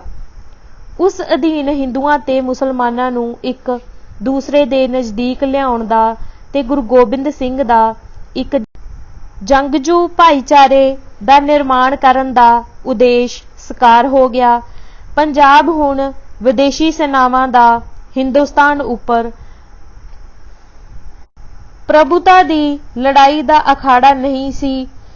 ਇਹ ਹੁਣ ਹਿੰਦੁਸਤਾਨ ਦੀ ਸਭ ਤੋਂ ਸ਼ਕਤੀਸ਼ਾਲੀ ਤਾਕਤ ਹੀ ਨਹੀਂ ਬਣ ਗਿਆ ਸੀ, ਸਗੋਂ ਇਸ ਦੇ ਵਿਪਰੀਤ ਏਸ਼ੀਆ ਦੀਆਂ ਸ਼ਕਤੀਸ਼ਾਲੀ ਤਾਕਤਾਂ ਵਿੱਚੋਂ ਇੱਕ ਵੱਡੀ ਤਾਕਤ ਬਣ ਚੁੱਕਿਆ ਸੀ। ਪਠਾਨਾਂ ਤੇ ਅਫਗਾਨਾਂ ਦੇ ਕਈ ਸਦੀਆਂ ਦੇ ਗਲਬੇ ਪਿੱਛੋਂ ਪੰਜਾਬੀਆਂ ਨੇ ਆਪਣੀ ਬਾਦਸ਼ਾਹੀ ਪਠਾਨਾਂ ਦੇ ਮੁਲਕ ਵੱਲ ਵਧਾ ਕੇ ਤੇ ਕਾਬਲ ਦੇ ਤਖਤ ਦੀ ਕਿਸਮਤ ਦੇ ਸਾਲਿਸ ਬਣ ਕੇ ਭੂਮਿਕਾ ਉਲਟਾ ਦਿੱਤੀ ਸੀ। ਉਹਨਾਂ ਨੇ ਤਿੱਬਤ ਵਿੱਚ ਚੀਨ ਦੀ ਅਧੀਨ ਤਾਕਤ ਉੱਪਰ ਜਿੱਤ ਪ੍ਰਾਪਤ ਕੀਤੀ ਤੇ ਪੱਛਮ ਵੱਲ ਬਰਤਾਨਵੀ ਵਿਸਥਾਰ ਨੂੰ ਠੱਲ ਪਾਈ। ਹੁਣ ਕੋਈ ਵੀ ਹਮਲਾਵਰ ਪੰਜਾਬ ਵਿੱਚ ਕਦਮ ਧਰਨ ਦੀ ਜੁਰਅਤ ਨਹੀਂ ਕਰ ਸਕਦਾ ਸੀ ਤੇ ਨਾ ਹੀ ਹਰੀ ਕਣਕ ਮਿਧ ਸਕਦਾ ਸੀ ਤੇ ਜਦੋਂ ਪੱਕੀ ਫਸਲ ਵੱਢੀ ਜਾਂਦੀ ਸੀ ਨਾ ਹੀ ਉਸ ਨੂੰ ਲੁੱਟ ਸਕਦਾ ਸੀ। ਜਰਨੈਲੀ ਸ਼ਾਹਗਹਾਂ ਸੁਰੱਖਿਅਤ ਤੇ ਮਹਿਫੂਜ਼ ਸਨ ਤੇ ਇੱਕ ਵਾਰ ਫਿਰ ਮੱਧ ਏਸ਼ੀਆ ਤੇ ਹਿੰਦੁਸਤਾਨ ਵਿੱਚੋਂ ਵਪਾਰੀਆਂ ਦੇ ਕਾਫਲੇ ਪੰਜਾਬੀ ਮੰਡੀਆਂ ਵਿੱਚ ਆਪਣੀ ਵਪਾਰਕ ਵਸਤੂਆਂ ਵੇਚ ਸਕਦੇ ਸਨ ਤੇ ਆਦਾਨ ਪ੍ਰਦਾਨ ਕਰਦੇ ਸਨ। ਇਹ ਸਭ ਕੁਝ ਪੰਜਾਬ ਦੇ ਲੋਕਾਂ ਨੇ ਉਸ ਆਦਮੀ ਦੀ ਅਗਵਾਈ ਵਿੱਚ ਪ੍ਰਾਪਤ ਕੀਤਾ ਜਾਂ ਕਰ ਵਿਖਾਇਆ ਜਿਹੜਾ ਉਹਨਾਂ ਵਿੱਚੋਂ ਹੀ ਇੱਕ ਸੀ। ਰਣਜੀਤ ਸਿੰਘ ਇੱਕ ਐਸੇ ਵੱਡੇ ਬੋਹੜ ਦੇ ਦਰਖਤ ਵਾਂਗ ਸੀ ਜਿਸ ਦੀ ਛਾਂ ਸਾਰੇ ਪੰਜਾਬ ਤੇ ਪੈਂਦੀ ਸੀ ਤੇ ਬੋਹੜ ਵਾਂਗ ਹੀ ਉਸ ਦੇ ਪਰਛਾਵੇਂ ਹੇਠਲੀ ਜ਼ਮੀਨ ਦੀ ਓਟ ਵਿੱਚ ਵਾਧੂ ਘਾਹ ਪੱਤੀ ਜਾਂ ਨਦੀਨ ਤੋਂ ਬਿਨਾਂ ਕੁਝ ਵੀ ਵੱਧ ਫੁੱਲ ਨਹੀਂ ਸੀ ਸਕਦਾ। ਇਸ ਦਾ ਸਿੱਟਾ ਇਹ ਹੋਇਆ ਕਿ ਉਸ ਦੇ ਚਲਾਣੇ ਪਿੱਛੋਂ ਉਸ ਦੇ ਪੱਗ ਚਿੰਨ੍ਹਾਂ ਤੇ ਤੁਰਨ ਵਾਲੀ ਉਹਦੇ ਕੱਦ ਕਾਠ ਵਰਗੀ ਸ਼ਖਸੀਅਤ ਨਹੀਂ ਸੀ ਜੋ ਰਾਜ ਦੀ ਤਕਦੀਰ ਦੀ ਅਗਵਾਈ ਕਰ ਸਕਦੀ। ਇਹ ਗੱਲ ਖਾਸ ਕਰਕੇ ਉਹਦੇ ਨਿਕਟ ਵਰਤੀਆਂ ਤੇ ਲਾਗੂ ਹੁੰਦੀ ਸੀ ਜਿਨ੍ਹਾਂ ਵਿੱਚ ਉਹਨਾਂ ਦੇ ਪਰਿਵਾਰ ਦੇ ਮੈਂਬਰ ਦਰਬਾਰ ਦੇ ਉਹਦੇ ਉਹ ਚਹੇਤੇ ਜਿਨ੍ਹਾਂ ਨੂੰ ਉਸਨੇ ਪੇਂਡੂ ਤੇ ਗੁਮਨਾਮੀ ਦੇ ਗਵਾਰੂ ਪਿਛੋਕੜ ਤੋਂ ਉਠਾ ਕੇ ਸ਼ਕਤੀਸ਼ਾਲੀ ਬਣਾ ਦਿੱਤਾ ਸੀ ਤੇ ਸਧਾਰਨ ਵਿਅਕਤੀਆਂ ਨੂੰ ਇਤਨੇ ਅਮੀਰ ਬਣਾ ਦਿੱਤਾ ਸੀ ਜਿਸ ਦੀ ਉਹ ਕਦੇ ਕਲਪਨਾ ਵੀ ਨਹੀਂ ਕਰ ਸਕਦੇ ਸਨ। ਰਣਜੀਤ ਸਿੰਘ ਦੇ 7 ਲੜਕੇ ਸਨ। ਕਿਉਂਕਿ ਉਹਨਾਂ ਨੇ ਵੱਖ-ਵੱਖ ਇਸਤਰੀਆਂ ਦੀਆਂ ਕੁੱਖਾਂ ਤੋਂ ਜਨਮ ਲਿਆ ਸੀ, ਇਸ ਲਈ ਉਹਨਾਂ ਦੇ ਆਪਸੀ ਸੰਬੰਧ ਤੇ ਇੱਕ ਦੂਸਰੇ ਪ੍ਰਤੀ ਦ੍ਰਿਸ਼ਟੀਕੋਣ ਬਰਾਦਰਾਨਾ ਹੋਣ ਦੀ ਥਾਂ ਭਰਾ ਮਾਰੂ ਹੀ ਵਧੇਰੇ ਸਨ। ਸਭ ਤੋਂ ਵੱਧ ਖੜਕ ਸਿੰਘ, ਜਿਸ ਨੂੰ ਅਗਲਾ ਮਹਾਰਾਜਾ ਥਾਪਿਆ ਗਿਆ ਸੀ, ਪੰਜਾਬ ਉੱਪਰ ਰਾਜ ਕਰਨ ਦੇ ਲਈ ਸਭ ਤੋਂ ਘੱਟ ਯੋਗ ਸੀ। ਉਹ ਆਲਸੀ, ਆਰਾਮਪ੍ਰਸਤ ਤੇ ਵਿਸ਼ਈ ਵਿਅਕਤੀ ਸੀ ਜਿਸ ਵਿੱਚ ਨਾ ਤਾਂ ਆਪਣੇ ਉੱਗੇ ਪਿਤਾ ਜਿਹੀ ਚੰਚਲ ਤੇ ਚੇਤਨ ਸ਼ਕਤੀ ਹੀ ਸੀ ਤੇ ਨਾ ਹੀ ਆਪਣੇ ਪੂਰਵਜਾਂ ਵਰਗੀ ਧਰਤੀ ਪੁੱਤਰਾਂ ਵਾਲੀ ਸਾਦਗੀ ਸੀ ਜੋ ਉਹਨਾਂ ਨੂੰ ਲੋਕਾਂ ਦਾ ਦਿਲਦਾਦਾ ਤੇ ਪ੍ਰੇਮੀ ਬਣਾਉਂਦੀ ਸੀ। ਪਰੰਤੂ ਖੜਕ ਸਿੰਘ ਰਾਜ ਪ੍ਰਬੰਧ ਦਾ ਅਕੇਵੇਂ ਵਾਲਾ ਕਾਰਜ ਰਜਾਮੰਦ ਹੱਥਾਂ ਵਿੱਚ ਤੇ ਖਾਸ ਕਰਕੇ ਆਪਣੇ ਸਾਡੂ ਚੇਤ ਸਿੰਘ ਬਾਜਵਾ ਦੇ ਹੱਥਾਂ ਵਿੱਚ ਦੇਣ ਲਈ ਤਿਆਰ ਰਹਿੰਦਾ ਸੀ ਜੋ ਉਸ ਦਾ ਚਹੇਤਾ ਸੀ। ਖੜਕ ਸਿੰਘ ਦਾ ਲੜਕਾ ਨਿਹਾਲ ਸਿੰਘ ਵੱਖਰੇ ਸੰਚੇ ਵਿੱਚ ਢਲਿਆ ਹੋਇਆ ਸੀ। ਉਹ ਮਹੱਤਵ ਆਕਾਂਖੀ, ਸਾਹਸੀ, ਹਸਮੁਖ ਤੇ ਮਿਲਣਸਾਰ ਸ਼ਖਸੀਅਤ ਦਾ ਮਾਲਕ ਸੀ। ਰਣਜੀਤ ਸਿੰਘ ਦਾ ਦੂਸਰਾ ਬੇਟਾ ਵੀ ਆਕਾਂਖੀ ਤੇ ਮਿਲਾਪੜਾ ਸੀ। ਉਸ ਦਾ ਤਖਤ ਦਾ ਵਾਰਸ ਹੋਣ ਦਾ ਦਾਅਵਾ ਰਣਜੀਤ ਸਿੰਘ ਦੀ ਪਹਿਲੀ ਵਿਆਹੁਤਾ ਦਾ ਪੁੱਤਰ ਹੋਣ ਕਰਕੇ ਸੀ।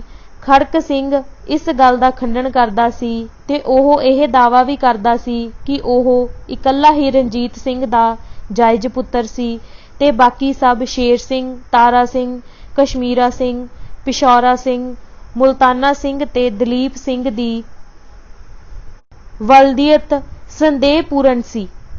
ਰਾਜਕੁਮਾਰਾਂ ਵਾਂਗ ਮੰਤਰੀ ਮੰਡਲ ਵੀ ਵੰਡਿਆ ਹੋਇਆ ਸੀ। ਰਣਜੀਤ ਸਿੰਘ ਦੀ ਮੌਤ ਤੋਂ ਛੇਤੀ ਮਗਰੋਂ ਹੀ 2 ਵੱਡੇ ਧੜੇ ਬਣ ਗਏ। ਸਭ ਤੋਂ ਪ੍ਰਭਾਵਸ਼ਾਲੀ ਧੜਾ ਡੋਗਰਿਆਂ ਦੇ 3 ਭਰਾਵਾਂ ਗੁਲਾਬ ਸਿੰਘ, ਧਿਆਨ ਸਿੰਘ ਤੇ ਸੁਚੇਤ ਸਿੰਘ ਅਤੇ ਸਵਰਗੀ ਮਹਾਰਾਜੇ ਦੇ ਲਾਡਲੇ ਧਿਆਨ ਸਿੰਘ ਦੇ ਪੁੱਤਰ ਹੀਰਾ ਸਿੰਘ ਉੱਪਰ ਆਧਾਰਿਤ ਸੀ। ਭਾਵੇਂ ਇਹ ਤਿੰਨੇ ਭਰਾ ਵੀ ਸਦਾ ਆਪਣੇ ਮਨੋਰਥਾਂ ਵਿੱਚ ਇਕਮਤ ਜਾਂ ਇਕੱਠੇ ਨਹੀਂ ਸਨ, ਪਰ ਉਹਨਾਂ ਵਿੱਚੋਂ ਇੱਕ ਨਾ ਇੱਕ ਤਾਂ ਜ਼ਰੂਰ ਲਾਹੌਰ ਵਿੱਚ ਸ਼ਕਤੀਸ਼ਾਲੀ ਰਿਹਾ ਤੇ ਗੁਲਾਬ ਸਿੰਘ ਨੇ ਆਪਣੀ ਜੰਮੂ ਦੀ ਜਗੀਰ ਨੂੰ ਲਗਭਗ ਸੁਤੰਤਰ ਡੋਗਰਾ ਬਾਦਸ਼ਾਹੀ ਵਿੱਚ ਤਬਦੀਲ ਕਰ ਲਿਆ ਸੀ। ਡੋਗਰਿਆਂ ਦੇ ਵਿਰੋਧ ਵਿੱਚ ਸਿੱਖ ਕੁਲੀਨ ਵਰਗ ਦੇ 3 ਘਰਾਣੇ ਸੰਧਾਵਾਲੀਏ, ਅਟਾਰੀ ਵਾਲੇ ਤੇ ਮਜੀਠੀਏ ਵਧੇਰੇ ਉੱਗੇ ਸਨ। ਕਿਉਂਕਿ ਡੋਗਰੇ ਹਿੰਦੂ ਸਨ ਤੇ ਸਿੱਖ ਕੁਲੀਨ ਵਰਗ ਖਾਲਸਾ ਸਨ, ਇਸ ਲਈ ਉਹਨਾਂ ਦੇ ਮਤਭੇਦ ਕਈ ਵਾਰ ਡੋਗਰਾ ਬਨਾਮ ਸਿੱਖ ਸੰਪਰਦਾਇਕਤਾ ਦਾ ਰੂਪ ਵੀ ਧਾਰ ਲੈਂਦੇ ਸਨ। ਇਹਨਾਂ ਸਵਾਰਥੀ ਜੁੰਡਲੀਆਂ ਵਿੱਚ ਬਹੁਤ ਥੋੜ੍ਹੀ ਗਿਣਤੀ ਉਹਨਾਂ ਲੋਕਾਂ ਦੀ ਸੀ ਜੋ ਕਿਸੇ ਵੀ ਧੜੇ ਨਾਲ ਸੰਬੰਧਿਤ ਨਹੀਂ ਤੇ ਨਿਰਲੇਪ ਰਹੇ ਸਨ। ਉਹਨਾਂ ਨੇ ਹਾਲਾਤ ਦੇ ਅਨੁਸਾਰ ਦਰਬਾਰ ਦੀ ਵਫਾਦਾਰੀ ਤੇ ਇਮਾਨਦਾਰੀ ਨਾਲ ਪਹਿਲਾਂ ਵਾਂਗ ਸੇਵਾ ਕਰਨੀ ਜਾਰੀ ਰੱਖੀ। ਉਹਨਾਂ ਵਿੱਚ ਸਭ ਤੋਂ ਉੱਗੇ ਫਕੀਰ ਭਰਾ ਸਨ। ਖਾਸ ਕਰਕੇ ਸਭ ਤੋਂ ਵੱਡਾ ਅਜ਼ੀਜ਼ੁੱਦੀਨ ਸੀ, ਜੋ ਪਹਿਲਾਂ ਵਾਂਗ ਹੀ ਵਿਦੇਸ਼ੀ ਮਾਮਲਿਆਂ ਦੇ ਸਲਾਹਕਾਰ ਜਾਂ ਮੰਤਰੀ ਵਜੋਂ ਆਪਣੇ ਫਰਜ਼ ਅਦਾ ਕਰਦਾ ਰਿਹਾ।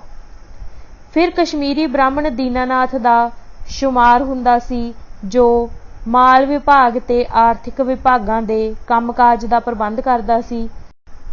ਸ਼ਕਤੀ ਪ੍ਰਾਪਤੀ ਦੀ ਇਸ ਧੱਕਾ ਮੁੱਕੀ ਵਿੱਚ ਫੌਜ ਦੇ ਸਮਰਪਣ ਦੀ ਭੂਮਿਕਾ ਨਿਰਣਾਇਕ ਸੀ।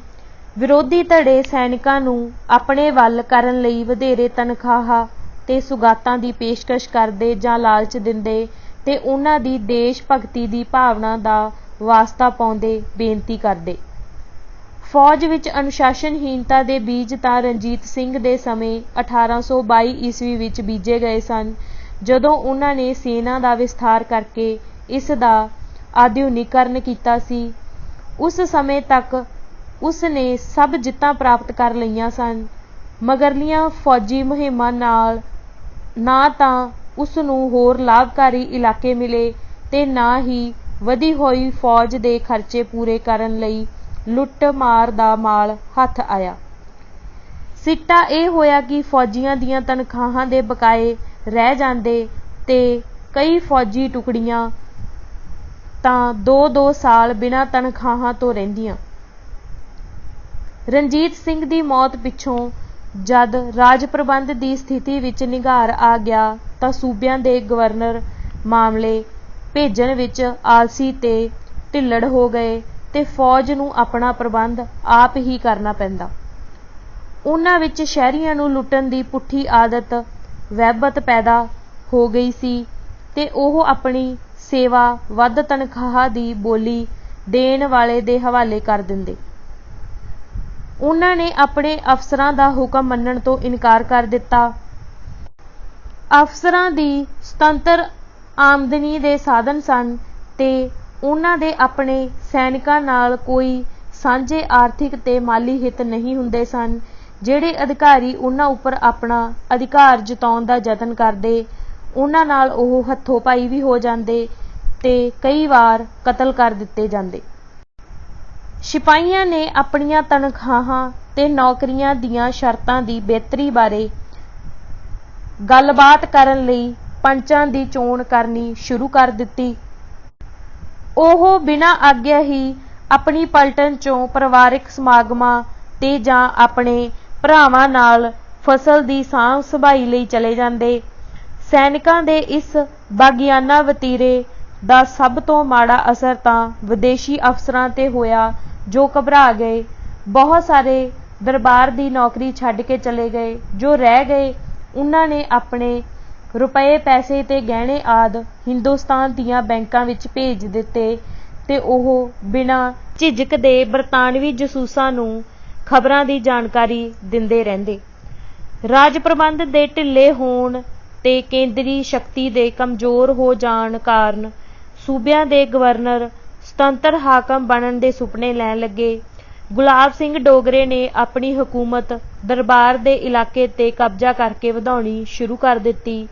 ਮੁਸਲਮਾਨ ਕਬਾਇਲੀ, ਖਾਸ ਕਰਕੇ ਹਜ਼ਾਰਾਂ ਦੇ ਆਸ-ਪਾਸ ਦੇ ਯੂਸਫੀ ਤੇ ਜੇਹਲਮ ਅਤੇ ਸਿੰਧ ਦੇ ਵਿਚਕਾਰਲੇ ਬਲੋਚ ਬੇਕਾਬੂ ਹੋ ਗਏ। ਜਿਉਂ-ਜਿਉਂ ਦਰਬਾਰ ਦੀ ਸ਼ਕਤੀ ਕਮਜ਼ੋਰ ਹੁੰਦੀ ਗਈ, ਅੰਗਰੇਜ਼ਾਂ ਨੇ ਦਖਲ ਦੇਣ ਦੀਆਂ ਯੋਜਨਾਵਾਂ ਨੂੰ ਸਿਰੇ ਚੜ੍ਹਾਉਣ ਦੀ ਤਿਆਰੀ ਕਰ ਲਈ। ਅਫਗਾਨਿਸਤਾਨ ਵਿੱਚ ਉਲਝਣ ਕਾਰਨ ਕੁਝ ਸਮੇਂ ਲਈ ਪੰਜਾਬ ਵਿੱਚ ਉਹਨਾਂ ਦੀ ਸਿੱਧੀ ਦਖਲ-ਅੰਦਾਜ਼ੀ ਨੂੰ ਠੱਲ੍ਹ ਪੈ ਗਈ, ਪਰ ਜਿਉਂ ਹੀ ਅਫਗਾਨਿਸਤਾਨ ਦੇ ਹਾਲਾਤ ਠੀਕ ਹੋ ਗਏ, ਉਹਨਾਂ ਨੇ ਆਪਣੀ ਵਿਸਥਾਰਵਾਦੀ ਨੀਤੀ ਮੁੜ ਸ਼ੁਰੂ ਕਰ ਦਿੱਤੀ। ਮਹਾਰਾਜਾ ਖੜਕ ਸਿੰਘ ਤੇ ਰਾਜਕੁਮਾਰ ਨੌਨਿਹਾਲ। ਦਰਬਾਰੀਆਂ ਵਿੱਚ ਖੈਬੜਬਾਜ਼ੀ ਤਾਂ ਉਸ ਸਮੇਂ ਹੀ ਸ਼ੁਰੂ ਹੋ ਗਈ ਸੀ ਜਦ ਰਣਜੀਤ ਸਿੰਘ ਦੀ ਮ੍ਰਿਤਕ ਦੇ ਸੰਸਕਾਰ ਲਈ ਮਹਿਲ ਦੇ ਸੌਣ ਵਾਲੇ ਕਮਰੇ ਵਿੱਚ ਰੱਖੀ ਹੋਈ ਸੀ। ਮੁੱਖ ਦਰਬਾਰੀ ਮਹਿਲ ਵਿੱਚ ਇਕੱਠੇ ਹੋ ਗਏ ਤੇ ਉਹਨਾਂ ਨੇ ਸਰਵਸੰਮਤੀ ਨਾਲ ਫੈਸਲਾ ਕੀਤਾ ਕਿ ਉਹ ਕੰਵਰ ਖੜਕ ਸਿੰਘ ਤੇ ਕੰਵਰ ਨੌਨਿਹਾਲ ਸਿੰਘ ਉੱਪਰ ਆਪਣੀਆਂ ਜਗੀਰਾਂ ਦੇ ਜਾਰੀ ਰਹਿਣ ਬਾਰੇ ਕੋਈ ਵਿਸ਼ਵਾਸ ਨਹੀਂ ਕਰ ਸਕਦੇ।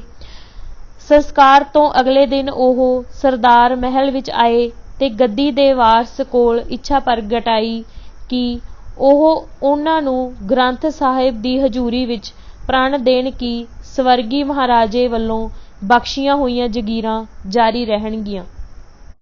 ਮਹਾਰਾਜਾ ਖੜਕ ਸਿੰਘ ਨੇ ਉਹਨਾਂ ਦੇ ਡਰ ਨੂੰ ਇਹ ਭਰੋਸਾ ਦੇ ਕੇ ਦੂਰ ਕੀਤਾ ਕਿ ਉਹਨਾਂ ਦੀਆਂ ਜਗੀਰਾਂ ਨਾਲ ਛੇੜਛਾੜ ਨਹੀਂ ਕੀਤੀ ਜਾਵੇਗੀ, ਪਰੰਤੂ ਉਸ ਦੇ ਸਬੰਧ ਉਹਦੇ ਭਰਾ ਸ਼ੇਰ ਸਿੰਘ ਨਾਲ ਕੁਝ ਸਮੇਂ ਲਈ ਤਣਾਅ ਤੇ ਖਿੱਚ ਭਰਪੂਰ ਰਹੇ। ਸ਼ੇਰ ਸਿੰਘ ਨੇ ਅੰਗਰੇਜ਼ਾਂ ਕੋਲ ਆਪਣੀ ਸ੍ਰੇਸ਼ਟਤਾ ਦਾ ਹੱਕ ਜਤਾਉਣ ਲਈ ਪਹੁੰਚ ਕੀਤੀ, ਪਰੰਤੂ ਲਾਰਡ ਆਕਲੈਂਡ ਦੀ ਸਰਕਾਰ ਨੇ 12 ਜੁਲਾਈ 1839 ਨੂੰ ਕਲਾਰਕ ਰਾਹੀਂ ਦੋ ਟੁਕ ਜਵਾਬ ਦੇ ਦਿੱਤਾ। ਸ਼ੇਰ ਸਿੰਘ ਆਪਣੇ ਮਰ ਰਹੇ ਪਿਤਾ ਦੇ ਕੋਲੋਂ ਵੀ ਇਸ ਸ਼ੱਕ ਕਰਕੇ ਦੂਰ ਹੀ ਰਿਹਾ ਸੀ ਕਿ ਉਸ ਨੂੰ ਖੜਕ ਸਿੰਘ ਗ੍ਰਿਫਤਾਰ ਨਾ ਕਰਵਾ ਦੇਵੇ। ਜਦੋਂ ਉਸ ਨੇ ਆਪਣੇ ਪਿਤਾ ਦੀ ਮੌਤ ਦੀ ਖਬਰ ਸੁਣੀ ਤਾਂ ਉਹ ਆਪਣੀ ਜਗੀਰ ਤੇ ਬਟਾਲੇ ਚਲਾ ਗਿਆ ਤੇ ਇਹ ਸੰਦੇਸ਼ ਦਰਬਾਰ ਵਿੱਚ ਭੇਜ ਦਿੱਤਾ ਕਿ ਜਦ ਤੱਕ ਉਸ ਨੂੰ ਗ੍ਰਿਫਤਾਰੀ ਬਾਰੇ ਸੁਰੱਖਿਆ ਨਹੀਂ ਦਿੱਤੀ ਜਾਵੇਗੀ, ਉਹ ਅੰਤੇਸ਼ਟੀ ਵਿੱਚ ਸ਼ਾਮਿਲ ਨਹੀਂ ਹੋਵੇਗਾ।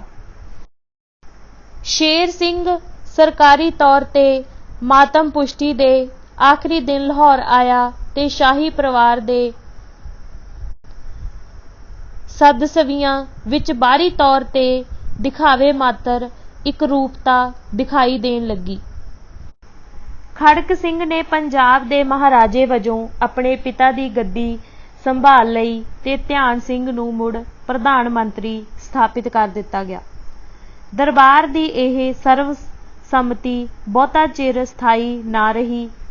ਨੌਨਿਹਾਲ ਸਿੰਘ ਸੀਮਾ ਉੱਪਰ ਆਪਣੀ ਨੌਕਰੀ ਛੱਡ ਕੇ ਰਾਜ ਦੀ ਪ੍ਰਭਾਵਸ਼ਾਲੀ ਢੰਗ ਨਾਲ ਵਾਂਗਡੋਰ ਸੰਭਾਲਣ ਲਈ ਦ੍ਰਿੜ ਇਰਾਦਾ ਕਰਕੇ ਲਾਹੌਰ ਪਹੁੰਚ ਗਿਆ। ਨੌਨਿਹਾਲ ਸਿੰਘ ਨੇ ਸਭ ਸਰਦਾਰਾਂ ਦੇ ਮਹਾਰਾਜਾ ਖੜਕ ਸਿੰਘ ਦੇ ਤੇ ਆਪਣੇ ਮੁਖਤਾਰ ਭਾਵ ਮੰਤਰੀ ਹੋਣ ਦੇ ਦਸਤਾਵੇਜ਼ਾਂ ਤੇ ਦਸਤਖਤ ਕਰਵਾ ਲਏ ਸਨ। ਉਸ ਨੇ ਸਭ ਸਰਦਾਰਾਂ ਨੂੰ ਉਸ ਦੇ ਲਾਹੌਰ ਆਉਣ ਤੱਕ ਉਸ ਦੇ ਪਿਤਾ ਦੇ ਤਿਲਕ ਲਾਉਣ ਦੀ ਰਸਮ ਅੱਗੇ ਪਾਉਣ ਲਈ ਹੁਕਮ ਭੇਜ ਦਿੱਤੇ ਸਨ ਤੇ ਇਹ ਜ਼ਿੰਮੇਵਾਰੀ ਲਾ ਦਿੱਤੀ ਸੀ ਕਿ ਉਹ ਸਭ ਹੀਰਿਆਂ ਖਜ਼ਾਨਿਆਂ ਘੋੜਿਆਂ ਲਈ ਜ਼ਿੰਮੇਵਾਰ ਹੋਣਗੇ ਜੋ ਸਵਰਗੀ ਮਹਾਰਾਜਾ ਛੱਡ ਗਿਆ ਹੈ ਤੇ ਉਹਨਾਂ ਦਾ ਹਿਸਾਬ ਉਹ ਆ ਕੇ ਲਵੇਗਾ। ਧਿਆਨ ਸਿੰਘ ਨੇ ਜੋਸ਼ੀਲੇ ਨੌਨਿਹਾਲ ਸਿੰਘ ਨੂੰ ਜ਼ਬਤ 'ਚ ਰੱਖਣ ਦੀ ਕੋਸ਼ਿਸ਼ ਕੀਤੀ ਤਾਂ ਜੋ ਸੋਚ ਸਮਝ ਕੇ ਅਮਲ ਵਿੱਚ ਲਿਆਂਦੀ ਸੰਤੁਲਨ ਭਰਪੂਰ ਯੋਜਨਾ ਵਿਗੜ ਨਾ ਜਾਵੇ। ਉਸ ਨੇ ਤਾਂ ਸਗੋਂ ਰਾਜਕੁਮਾਰ ਦੇ ਮੁੱਖ ਨੀਤੀ ਫੈਸਲੇ ਲੈਣ ਦੀ ਭੂਮਿਕਾ ਨੂੰ ਵੀ ਸਵੀਕਾਰ ਕਰ ਲਿਆ ਤੇ ਆਪ ਮੁੱਖ ਸਲਾਹਕਾਰ ਦੀ ਭੂਮਿਕਾ ਨਿਭਾਉਣ ਲਈ ਸਹਿਮਤ ਹੋ ਗਿਆ।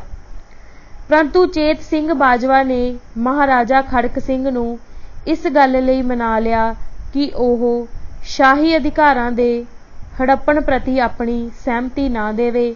ਮਹਾਰਾਜੇ ਨੇ ਆਪਣੇ ਪੁੱਤਰ ਤੇ ਡੋਗਰਾ ਪ੍ਰਧਾਨ ਮੰਤਰੀ ਨੂੰ ਥਾਂ ਸਿਰ ਰੱਖਣ ਦੀ ਕੋਸ਼ਿਸ਼ ਕੀਤੀ, ਪਰ ਸਭ ਸੰਬੰਧਿਤ ਲੋਕਾਂ ਨੂੰ ਪਤਾ ਸੀ ਕਿ ਇਹ ਸਭ ਕੁਝ ਚੇਤ ਸਿੰਘ ਬਾਜਵਾ ਵੱਲੋਂ ਪੰਜਾਬੀ ਅਖਾਣ ਅਨੁਸਾਰ ਮਹਾਰਾਜੇ ਦੇ ਮੋਢਿਆਂ ਤੇ ਰੱਖ ਕੇ ਉਹਨਾਂ ਲੋਕਾਂ ਤੇ ਵਾਰ ਕੀਤਾ ਗਿਆ ਸੀ ਜਿਨ੍ਹਾਂ ਨੂੰ ਉਹ ਪਸੰਦ ਨਹੀਂ ਕਰਦਾ ਸੀ। ਕੁਝ ਸਮੇਂ ਲਈ ਤਾਂ ਬਾਜਵਾ ਹੀ ਤਖਤ ਦੀ ਸ਼ਕਤੀ ਦਾ ਮਾਲਕ ਬਣ ਗਿਆ। ਤਾਕਤ ਦੇ ਨਸ਼ੇ ਨਾਲ ਉਸ ਦਾ ਸਿਰ ਫਿਰ ਗਿਆ। ਉਹ ਹੰਕਾਰੀ ਹੋ ਗਿਆ ਤੇ ਡੋਗਰਿਆਂ ਪ੍ਰਤੀ ਉਹਦਾ ਵਤੀਰਾ ਅਪਮਾਨਜਨਕ ਹੋ ਗਿਆ।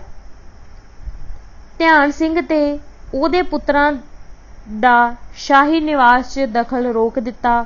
ਗੁਲਾਬ ਸਿੰਘ ਜੰਮੂ ਆਉਣ ਲਈ ਮਜਬੂਰ ਹੋ ਗਿਆ। ਨੌਨਿਹਾਲ ਸਿੰਘ ਵੀ ਉਪਰਾਮ ਹੋ ਕੇ ਰਾਜਧਾਨੀ ਤੋਂ ਚਲਾ ਗਿਆ ਤੇ ਉੱਤਰ ਪੱਛਮ ਵਿੱਚ ਅਫਗਾਨਾਂ ਵਿਰੁੱਧ ਮੁਹਿੰਮਾਂ ਵਿੱਚ ਰੁੱਝ ਗਿਆ।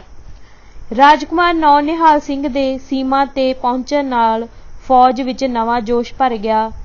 ਉਹਦੇ ਉੱਥੇ ਪਹੁੰਚਣ ਦੇ ਕੁਝ ਦਿਨਾਂ ਬਾਅਦ ਹੀ ਪੰਜਾਬੀਆਂ ਨੇ ਜਰਨੈਲ ਬਸਾਵਾਂ ਦੀ ਕਮਾਨ ਅਧੀਨ ਖੈਬਰ ਦਰੇ ਰਾਹੀਂ ਲੰਘ ਕੇ ਅਲੀ ਮਸਜਿਦ ਉੱਪਰ ਕਬਜ਼ਾ ਕਰ ਲਿਆ ਤੇ ਫੌਜ ਅੰਗਰੇਜ਼ੀ ਫੌਜਾਂ ਨਾਲ ਮਿਲਣ ਲਈ ਕਾਬਲ ਪਹੁੰਚਣ ਲਈ ਕੂਚ ਕਰ ਗਈ। ਲਾਰਡ ਆਕਲੈਂਡ ਨੇ ਇਹ ਗੱਲ ਪ੍ਰਵਾਨ ਕੀਤੀ ਕਿ ਦਰਬਾਰ ਦੇ ਤ੍ਰੈ-ਪੱਖੀ ਸੰਧੀ ਦੀਆਂ ਸ਼ਰਤਾਂ ਬਾਰੇ ਆਪਣੀ ਜ਼ਿੰਮੇਵਾਰੀ ਨਿਭਾਈ ਤੇ ਨੌਨਿਹਾਲ ਸਿੰਘ ਦੇ ਵਤੀਰੇ ਤੇ ਦਰਬਾਰ ਦੇ ਦੂਸਰੇ ਅਧਿਕਾਰੀਆਂ, ਖਾਸ ਕਰਕੇ ਕਰਨਲ ਸ਼ੇਖ ਬਸਾਵਾਂ ਦੇ ਵਤੀਰੇ ਤੇ, ਜਿਸ ਨੂੰ ਉਸ ਨੇ ਉਸ ਦੀ ਦ੍ਰਿੜਤਾ ਤੇ ਬਹਾਦਰੀ ਦੇ ਪ੍ਰਮਾਣ ਵਜੋਂ ਤਲਵਾਰ ਭੇਜੀ ਸੀ, ਉੱਪਰ ਪੂਰੀ ਤਸੱਲੀ ਪ੍ਰਗਟ ਕੀਤੀ। ਮੰਤਰੀਆਂ ਵਿੱਚ ਮਤਭੇਦ ਲੋਕਾਂ ਵਿੱਚ ਭੰਡੀ ਤੇ ਚਰਚਾ ਦਾ ਵਿਸ਼ਾ ਬਣ ਗਿਆ। ਕੰਵਰ ਨੌਨਿਹਾਲ ਸਿੰਘ ਨੇ ਦਖਲ ਦੇਣ ਦਾ ਫੈਸਲਾ ਕਰ ਲਿਆ। ਉਹ ਮਿਤੀ 1839 ਈਸਵੀ ਵਿੱਚ ਲਾਹੌਰ ਆ ਗਿਆ ਤੇ ਮਹਾਰਾਜੇ ਨੂੰ ਦੱਸ ਦਿੱਤਾ ਕਿ ਸਾਰੇ ਸਲਾਹਕਾਰਾਂ ਦੀ ਸੋਚ ਵਿਚਾਰ ਉਪਰੰਤ ਇਹੋ ਰਾਏ ਹੈ ਕਿ ਬਾਜਵੇ ਨੂੰ ਬਰਖਾਸਤ ਕਰ ਦਿੱਤਾ ਜਾਵੇ। ਮਹਾਰਾਜੇ ਨੇ ਇਹ ਸਲਾਹ ਸਿਰਫ ਅਣਗੌਲੀ ਹੀ ਨਹੀਂ ਕੀਤੀ, ਸਗੋਂ ਜਗੀਰ ਦੇਣ ਤੋਂ ਪਹਿਲਾਂ ਬਾਜਵੇ ਵੱਲੋਂ ਮਨਜ਼ੂਰੀ ਦੀ ਸ਼ਰਤ ਲਾ ਦਿੱਤੀ। ਰਾਜਕੁਮਾਰ ਨੇ ਕਲਾਰਕ ਨੂੰ ਵੀ ਇਸ ਬਾਰੇ ਜਾਣਕਾਰੀ ਦਿੱਤੀ, ਜੋ ਉਸ ਵੇਲੇ ਵਿਹਾਰਿਕ ਤੇ ਪਰਚਾਉਣੀ ਲਈ ਲਾਹੌਰ ਆਇਆ ਹੋਇਆ ਸੀ, ਤੇ ਉਸ ਵੱਲੋਂ ਭਰੋਸਾ ਦੁਆਏ ਜਾਣ ਤੇ ਕਿ ਅੰਗਰੇਜ਼ਾਂ ਵੱਲੋਂ ਕੋਈ ਵਿਰੋਧ ਨਹੀਂ ਕੀਤਾ ਜਾਵੇਗਾ, ਚੁੱਪਚਾਪ ਰਾਜ ਦੀ ਵਾਂਗਡੋਰ ਆਪਣੇ ਹੱਥ ਵਿੱਚ ਲੈ ਲਈ। 9 ਅਕਤੂਬਰ 1839 ਨੂੰ ਰਾਜਕੁਮਾਰ ਦੀ ਅਗਵਾਈ ਵਿੱਚ 20 ਸੈਨਿਕਾਂ ਦਾ ਇੱਕ ਦਲ ਤੇ 3 ਡੋਗਰੇ ਭਰਾ ਮਹਾਰਾਜੇ ਦੀ ਖਵਾਬਗਾਹ ਵਿੱਚ ਦਾਖਲ ਹੋ ਗਏ ਤੇ ਬਦਕਿਸਮਤ ਚੇਤ ਸਿੰਘ ਨੂੰ ਉਸ ਦੀ ਲੁਕਣਗਾਹ ਤੋਂ ਧੂ ਲਿਆ ਤੇ ਉਸ ਨੂੰ ਮਹਾਰਾਜੇ ਦੇ ਸਾਹਮਣੇ ਲੈ ਗਏ। ਮਹਾਰਾਜੇ ਨੇ ਆਪਣੇ ਹੱਥੀਂ ਚੇਤ ਸਿੰਘ ਦੀਆਂ ਆਂਦਰਾਂ ਚੀਰ ਦਿੱਤੀਆਂ ਤੇ ਉੱਚੀ ਦੇਣੇ ਲਲਕਾਰਾ ਮਾਰ ਕੇ ਕਿਹਾ, ਇਹ ਰਣਜੀਤ ਸਿੰਘ ਦੀ ਯਾਦ ਖਾਤਰ ਕੀਤਾ ਜਾ ਰਿਹਾ ਹੈ। ਮਹਾਰਾਜਾ ਖੜਕ ਸਿੰਘ ਨੇ ਚੁੱਪਚਾਪ ਆਪਣੇ ਬੇਧੜਕ ਅਤੇ ਅੱਖੜ ਬੇਟੇ ਦੀ ਅਧੀਨਗੀ ਪ੍ਰਵਾਨ ਕਰ ਲਈ।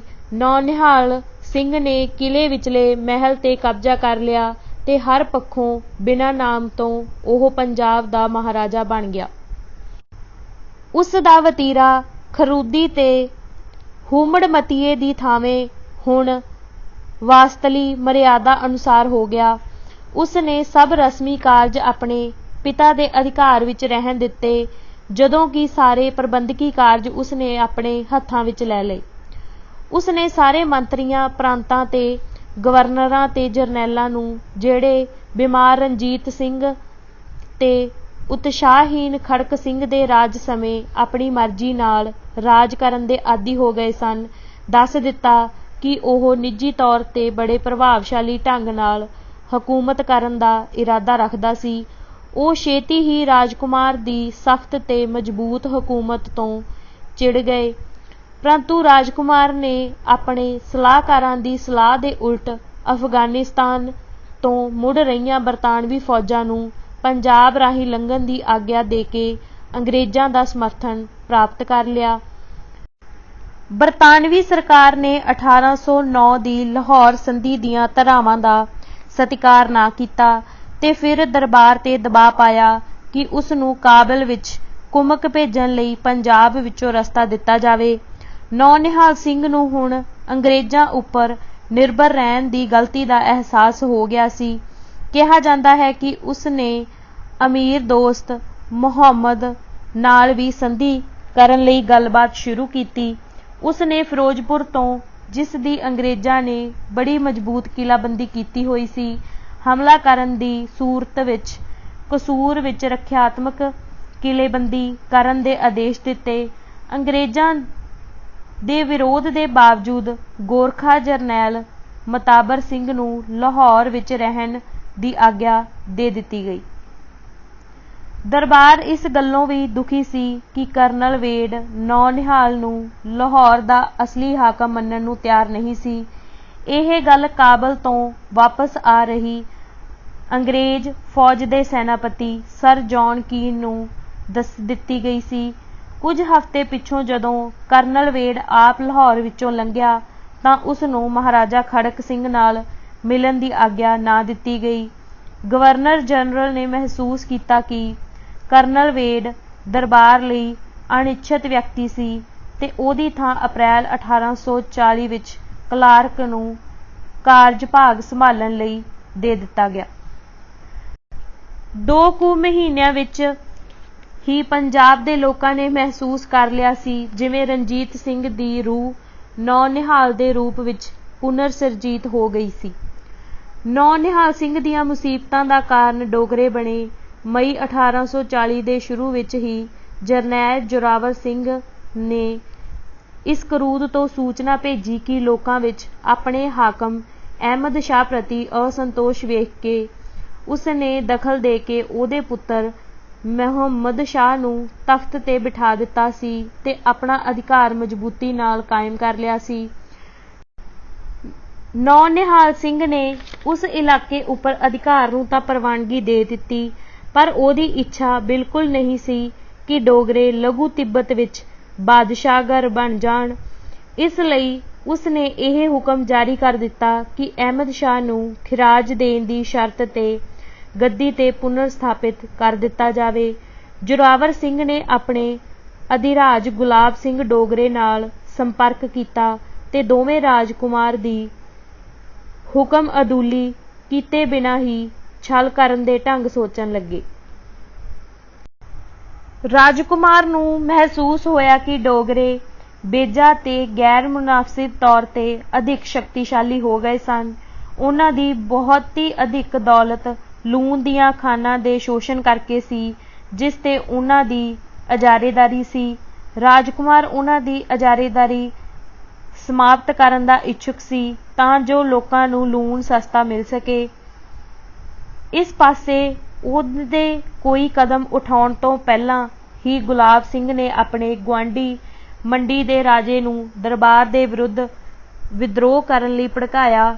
ਨੌ-ਨਿਹਾਲ ਸਿੰਘ ਨੇ ਦੋ ਅਫਸਰਾਂ ਅਜੀਤ ਸਿੰਘ ਸੰਧਾਵਾਲੀਆ ਤੇ ਵਤੂਰਾ ਨੂੰ, ਜੋ ਡੋਗਰਿਆਂ ਦੇ ਵਿਰੋਧੀ ਸਮਝੇ ਜਾਂਦੇ ਸਨ, ਮੰਡੀ ਦੇ ਰਾਜੇ ਤੋਂ ਅਧੀਨਗੀ ਪ੍ਰਵਾਨ ਕਰਾਉਣ ਲਈ ਭੇਜਿਆ। ਇਹ ਕਾਰਜ ਨੇਪਰੇ ਚਾੜ ਕੇ ਦਰਬਾਰ ਦੀ ਫੌਜ ਮੰਡੀ ਦੇ ਰਾਜੇ ਨੂੰ ਕੈਦ ਕਰਕੇ ਅੰਮ੍ਰਿਤਸਰ ਲੈ ਆਈ। ਵਤੂਰਾ ਨੇ ਪਹਾੜਾਂ ਵਿੱਚ ਪੁਲਿਸ ਥਾਣਿਆਂ ਦਾ ਸਿਲਸਿਲਾ ਸਥਾਪਿਤ ਕਰ ਦਿੱਤਾ।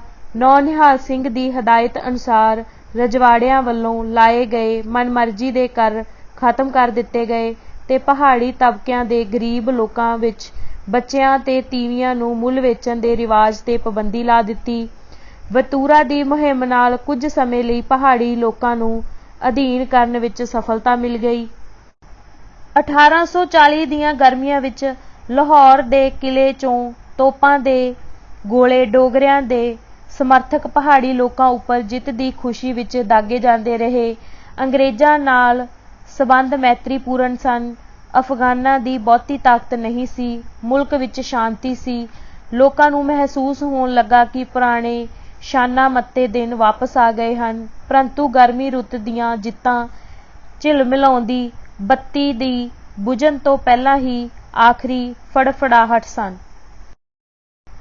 ਖਰਾਬੀ ਉੱਪਰੋਂ ਸ਼ੁਰੂ ਹੋਈ ਤੇ ਸਾਰੇ ਢਾਂਚੇ ਵਿੱਚ ਹੀ ਫੈਲ ਗਈ। ਮਹਾਰਾਜਾ ਖੜਕ ਸਿੰਘ, ਜੋ ਬਿਲਕੁਲ ਵਿਹਲਾ ਤੇ ਨਕਾਰਾ ਹੋ ਗਿਆ ਸੀ, ਉਹ ਵਧੇਰੇ ਸ਼ਰਾਬ ਪੀਣ ਲੱਗ ਪਿਆ ਤੇ ਵਧੇਰੇ ਮਾਤਰਾ ਵਿੱਚ ਹੀ ਉਸਨੇ ਅਫੀਮ ਖਾਣੀ ਸ਼ੁਰੂ ਕਰ ਦਿੱਤੀ, ਜਿਸ ਕਾਰਨ ਉਹ ਉੱਕਾ ਹੀ ਮੰਦਬੁੱਧੀ ਵਾਲਾ ਬਣ ਗਿਆ ਸੀ। 5 ਨਵੰਬਰ 1840 ਨੂੰ ਉਹ ਬੁਖਾਰ ਤੇ ਪੇਚਸ ਦੇ ਰੋਗ ਨਾਲ ਮਰ ਗਿਆ। ਉਸ ਦੇ ਦਾਹ ਸੰਸਕਾਰ ਤੇ ਉਸ ਦੀਆਂ ਦੋ ਪਤਨੀਆਂ ਸਤੀ ਹੋਣ ਲਈ ਚਿਤਾ ਉੱਪਰ ਬੈਠ ਗਈਆਂ। ਉਹਨਾਂ ਨੇ ਨੌ-ਨਿਹਾਲ ਸਿੰਘ ਤੇ ਧਿਆਨ ਸਿੰਘ ਦੋਹਾਂ ਦੇ ਹੱਥ ਮ੍ਰਿਤਕ ਮਹਾਰਾਜੇ ਦੀ ਛਾਤੀ ਤੇ ਰਖਵਾ ਕੇ ਇਹ ਸਹੁੰ ਚੁਕਵਾਈ ਕਿ ਉਹ ਬੜੀ ਵਫਾਦਾਰੀ ਤੇ ਸੁਹਿਰਦਤਾ ਨਾਲ ਰਾਜ ਦੀ ਸੇਵਾ ਦਾ ਪਵਿੱਤਰ ਕਾਰਜ ਕਰਨਗੇ। ਪਰ ਕਿਸਮਤ ਵਿੱਚ ਕੁਝ ਹੋਰ ਹੀ ਲਿਖਿਆ ਸੀ। ਨੌ-ਨਿਹਾਲ ਸਿੰਘ ਨੇ ਮਹਾਰਾਜਾ ਖੜਕ ਸਿੰਘ ਦੀ ਦੇਹ ਤੇ ਉਸ ਦੀਆਂ ਪਤਨੀਆਂ ਨੂੰ ਲਾਂਬੂ ਲਾਇਆ, ਮਾਤਮ ਕਰਨ ਵਾਲਿਆਂ ਨੂੰ ਵਿਦਾ ਕੀਤਾ ਤੇ ਮਹਿਲ ਵੱਲ ਤੁਰ ਪਿਆ। ਜਿਉਂ ਹੀ ਉਹ ਹਜੂਰੀ ਬਾਗ ਦੇ ਦਰਵਾਜ਼ੇ ਹੇਠੋਂ ਲੰਘ ਰਿਹਾ ਸੀ ਤਾਂ ਦਰਵਾਜ਼ੇ ਦੀ ਮਿਹਰਾਬ ਉਸ ਉੱਪਰ ਡਿੱਗ ਪਈ। ਗੁਲਾਬ ਸਿੰਘ ਡੋਗਰੇ ਦਾ ਲੜਕਾ ਥਾਂ ਤੇ ਹੀ ਮਰ ਗਿਆ। ਧਿਆਨ ਸਿੰਘ ਤੇ ਦੀਨਾ ਨਾਥ ਸਮੇਤ ਕਈ ਹੋਰ ਜ਼ਖਮੀ ਹੋ ਗਏ। ਨੌ-ਨਿਹਾਲ ਸਿੰਘ ਦੀ ਖੋਪਰੀ ਟੁੱਟ ਗਈ। ਬਹੁਤ ਸਾਰੇ ਅੰਗਰੇਜ਼ ਲੇਖਕਾਂ ਨੇ ਕਨਿੰਗਮ, ਗਾਰਡਨਰ, ਸਟੇਨਬੈਂਕ ਤੇ ਕਾਰਮਾਈਕਲ ਸਮੇਤ ਇਹ ਵਿਚਾਰ ਪ੍ਰਗਟਾਏ ਕਿ ਮਹਿਰਾਬ ਡੇਗਣ ਦੀ ਸਾਜ਼ਿਸ਼ ਧਿਆਨ ਸਿੰਘ ਡੋਗਰੇ ਨੇ ਰਚੀ ਸੀ। ਇਸ ਗੱਲ ਨੂੰ ਸਿੱਖ ਇਤਿਹਾਸਕਾਰ ਪ੍ਰੇਮ ਸਿੰਘ ਤੇ ਗੰਡਾ ਸਿੰਘ ਨੇ ਬੜੀ ਫੁਰਤੀ ਨਾਲ ਪ੍ਰਵਾਨ ਕੀਤਾ ਹੈ, ਜਿਨ੍ਹਾਂ ਦੇ ਵਿਚਾਰ ਵਿੱਚ ਸਿੱਖ ਰਾਜਵੰਸ਼ ਦਾ ਪਤਨ ਹਿੰਦੂ ਡੋਗਰਾ ਸਾਜ਼ਿਸ਼ ਨਾਲ ਹੋਇਆ ਸੀ। ਇਸ ਸਿਧਾਂਤ ਦੇ ਹੱਕ ਵਿੱਚ ਕੋਈ ਸਬੂਤ ਨਹੀਂ ਹੈ, ਖਾਸ ਕਰਕੇ ਇਸ ਤੱਥ ਦੇ ਹੁੰਦਿਆਂ ਕਿ ਧਿਆਨ ਸਿੰਘ ਦੇ ਵੀ ਚੋਟ ਆਈ ਸੀ, ਉਸ ਦਾ ਭਤੀਜਾ ਵੀ ਮਾਰਿਆ ਗਿਆ ਸੀ।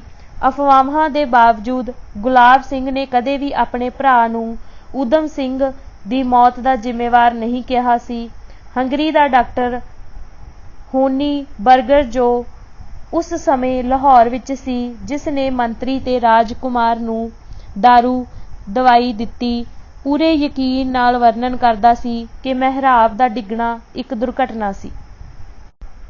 ਧਿਆਨ ਸਿੰਘ ਬੇਹੋਸ਼ ਨੌਨਿਹਾਲ ਸਿੰਘ ਨੂੰ ਚੁਕਵਾ ਕੇ ਮਹਿਲ ਵਿੱਚ ਆ ਗਿਆ। ਭਾਵੇਂ ਇਸ ਬਾਰੇ ਕੋਈ ਸੰਦੇਹ ਨਹੀਂ ਸੀ ਕਿ ਉਸ ਦੀ ਜ਼ਿੰਦਗੀ ਦਾ ਅੰਤ ਹੋਣ ਹੀ ਵਾਲਾ ਹੈ, ਪਰ ਉਸ ਨੇ ਇਹ ਅਫਵਾਹ ਫੈਲਾ ਦਿੱਤੀ ਕਿ ਰਾਜਕੁਮਾਰ ਠੀਕ ਠਾਕ ਹੈ। ਜਦੋਂ ਕੁਝ ਸਮੇਂ ਪਿੱਛੋਂ ਨੌਨਿਹਾਲ ਸਿੰਘ ਦੀ ਮੌਤ ਹੋ ਗਈ, ਗਾਰਡਨਰ, ਜੋ ਅਤਿਅੰਤ ਨਾ ਭਰੋਸੇਯੋਗ ਗਵਾਹ ਹੈ, ਵਰਣਨ ਕਰਦਾ ਹੈ ਕਿ ਜਦੋਂ ਨੌਨਿਹਾਲ ਸਿੰਘ ਨੂੰ ਮਹਿਲ ਵਿੱਚ ਲਿਆਂਦਾ ਗਿਆ ਤਾਂ ਉਹਦੇ ਕੰਨ ਕੋਲੋਂ ਹੀ ਥੋੜਾ ਜਿਹਾ ਖੂਨ ਨਿਕਲਦਾ ਸੀ, ਤੇ ਜਦੋਂ ਉਸ ਨੇ ਥੋੜਾ ਚਿਰ ਪਿੱਛੋਂ ਵੇਖਿਆ ਤਾਂ ਉੱਥੇ ਲਹੂ ਨਾਲ ਕਮਰੇ ਦਾ ਫਰਸ਼ ਭਰਿਆ ਹੋਇਆ ਸੀ। ਉਸ ਦਾ ਵਿਚਾਰ ਹੈ ਕਿ ਧਿਆਨ ਸਿੰਘ ਦੇ ਭਾੜੇ ਦੇ ਨੌਕਰਾਂ ਨੇ ਪੱਥਰ ਮਾਰ-ਮਾਰ ਕੇ ਉਸ ਨੂੰ ਮਾਰ ਦਿੱਤਾ ਸੀ। ਉਨ੍ਹਾਂ ਵਿੱਚੋਂ 2 ਨੂੰ ਛੇਤੀ ਹੀ ਮਗਰੋਂ ਭੇਦ ਖੋਲ੍ਹ ਦੇਣ ਦੇ ਡਰੋਂ ਕਤਲ ਕਰਵਾ ਦਿੱਤਾ ਗਿਆ ਸੀ।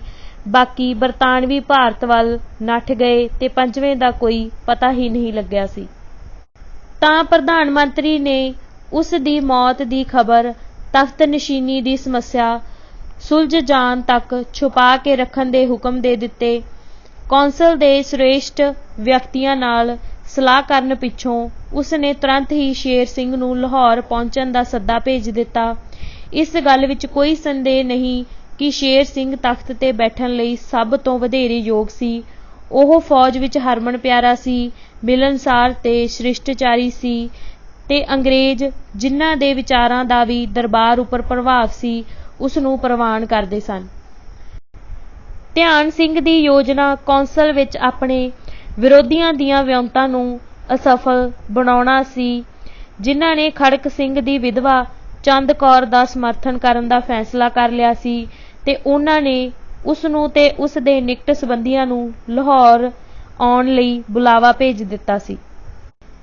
ਧਿਆਨ ਸਿੰਘ ਡੋਗਰੇ ਨੇ ਸਾਜ਼ਿਸ਼ੀਆਂ ਦੀ ਸਕੀਮ ਸਿਰੇ ਚੜ੍ਹਨ ਤੋਂ ਪਹਿਲਾਂ ਹੀ ਧਿਆਨ ਕੌਰ ਨੂੰ ਕਿਸੇ ਸਮਝੌਤੇ ਤੇ ਪਹੁੰਚਣ ਲਈ ਤਾਬੜਤੋੜ ਕੋਸ਼ਿਸ਼ਾਂ ਸ਼ੁਰੂ ਕਰ ਦਿੱਤੀਆਂ। ਉਸ ਨੇ ਵਕਤੀ ਤੌਰ ਤੇ ਚੰਦ ਕੌਰ ਨੂੰ ਰਾਣੀ ਦੀ ਸਨਮਾਨ ਸੂਚੀ ਪਦਵੀ ਗ੍ਰਹਿਣ ਕਰਨ ਤੇ ਸ਼ੇਰ ਸਿੰਘ ਨੂੰ ਅਫਸਰ ਕਲਾਂ ਦੀ ਪਦਵੀ ਤੇ ਨਿਯੁਕਤੀ ਦੇਣ ਲਈ ਮਨਾ ਲਿਆ। ਉਸ ਨੇ ਅੰਗਰੇਜ਼ ਪ੍ਰਤੀਨਿਧ ਨੂੰ ਬੁਲਾਇਆ ਤੇ ਸਭ ਦਰਬਾਰੀਆਂ ਦੀ ਹਾਜ਼ਰੀ ਵਿੱਚ ਉਸ ਨੂੰ ਕਿਹਾ ਕਿ ਉਹ ਆਪਣੇ ਸਰਕਾਰ ਨੂੰ ਇਹ ਸੂਚਨਾ ਭੇਜ ਦੇਵੇ ਕਿ ਸਰਬੱਤ ਖਾਲਸੇ ਦੀ ਸਰਵਸੰਮਤੀ ਤੇ ਸਮਝੌਤੇ ਨਾਲ ਇਹ ਫੈਸਲਾ ਪ੍ਰਵਾਨ ਹੋ ਗਿਆ ਹੈ। ਇਸ ਬੈਠਕ ਤੋਂ ਕੁਝ ਘੰਟੇ ਪਿੱਛੋਂ ਸ਼ੇਰ ਸਿੰਘ ਲਾਹੌਰ ਪਹੁੰਚ ਗਿਆ। ਨੌਨਿਹਾਲ ਸਿੰਘ ਦੀ ਮੌਤ ਦੀ ਖਬਰ ਦਿੱਤੀ ਗਈ ਤੇ ਸ਼ੇਰ ਸਿੰਘ ਦੀ ਜਾਨਸ਼ੀਨੀ ਦਾ ਐਲਾਨ ਕਰ ਦਿੱਤਾ ਗਿਆ।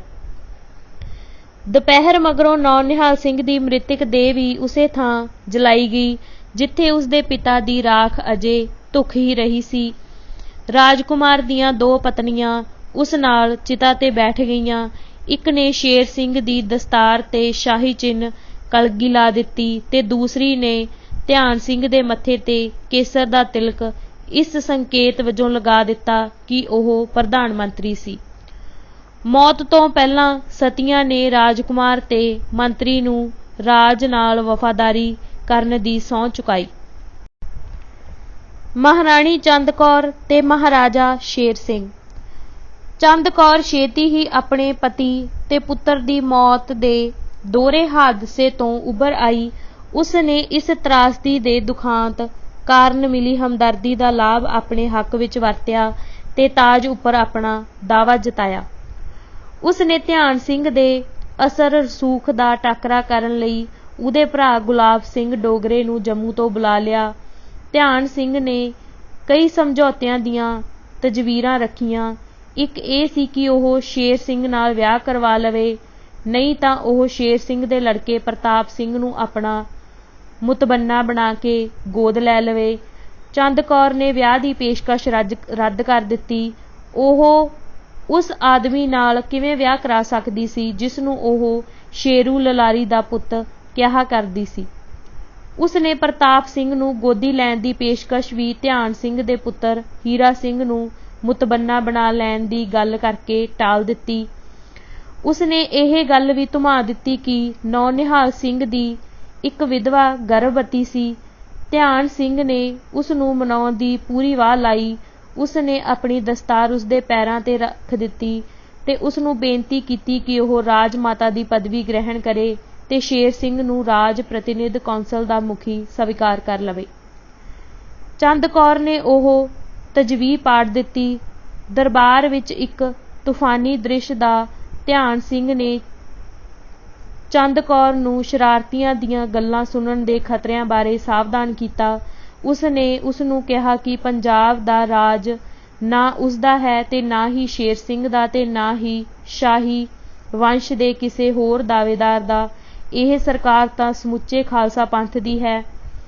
ਮੁਲਕ ਵਿੱਚ ਸੋਗ ਦੀ ਲਹਿਰ ਦੌੜ ਗਈ ਤੇ ਜੋਤਸ਼ੀ ਖਾਲਸਾ ਰਾਜ ਦੀ 1840 ਵਿੱਚ ਖਾਤਮੇ ਦੀ ਭਵਿੱਖਬਾਣੀ ਕਰ ਚੁੱਕੇ ਸਨ। ਕੁਝ ਦਿਨਾਂ ਮਗਰੋਂ ਦੋ ਸੰਧੇਵਾਲੀਏ ਸਰਦਾਰ ਅਜੀਤ ਸਿੰਘ ਤੇ ਅਤਰ ਸਿੰਘ ਲਾਹੌਰ ਪਹੁੰਚ ਗਏ ਤੇ ਰਾਜ ਦੀ ਵਾਂਗਡੋਰ ਸੰਭਾਲ ਲਈ। 2 ਦਸੰਬਰ 1840 ਨੂੰ ਚੰਦ ਕੌਰ ਨੂੰ ਪੰਜਾਬ ਦੀ ਮਹਾਰਾਣੀ ਘੋਸ਼ਿਤ ਕਰ ਦਿੱਤਾ ਗਿਆ ਤੇ ਉਸ ਨੂੰ ਮਲਕਾ ਮੁਕੱਦਸ ਦੀ ਉਪਾਧੀ ਦਿੱਤੀ ਗਈ। ਅਗਲੇ ਦਿਨ ਸ਼ੇਰ ਸਿੰਘ ਮਜਬੂਰ ਹੋ ਕੇ ਰਾਜਧਾਨੀ ਛੱਡ ਗਿਆ।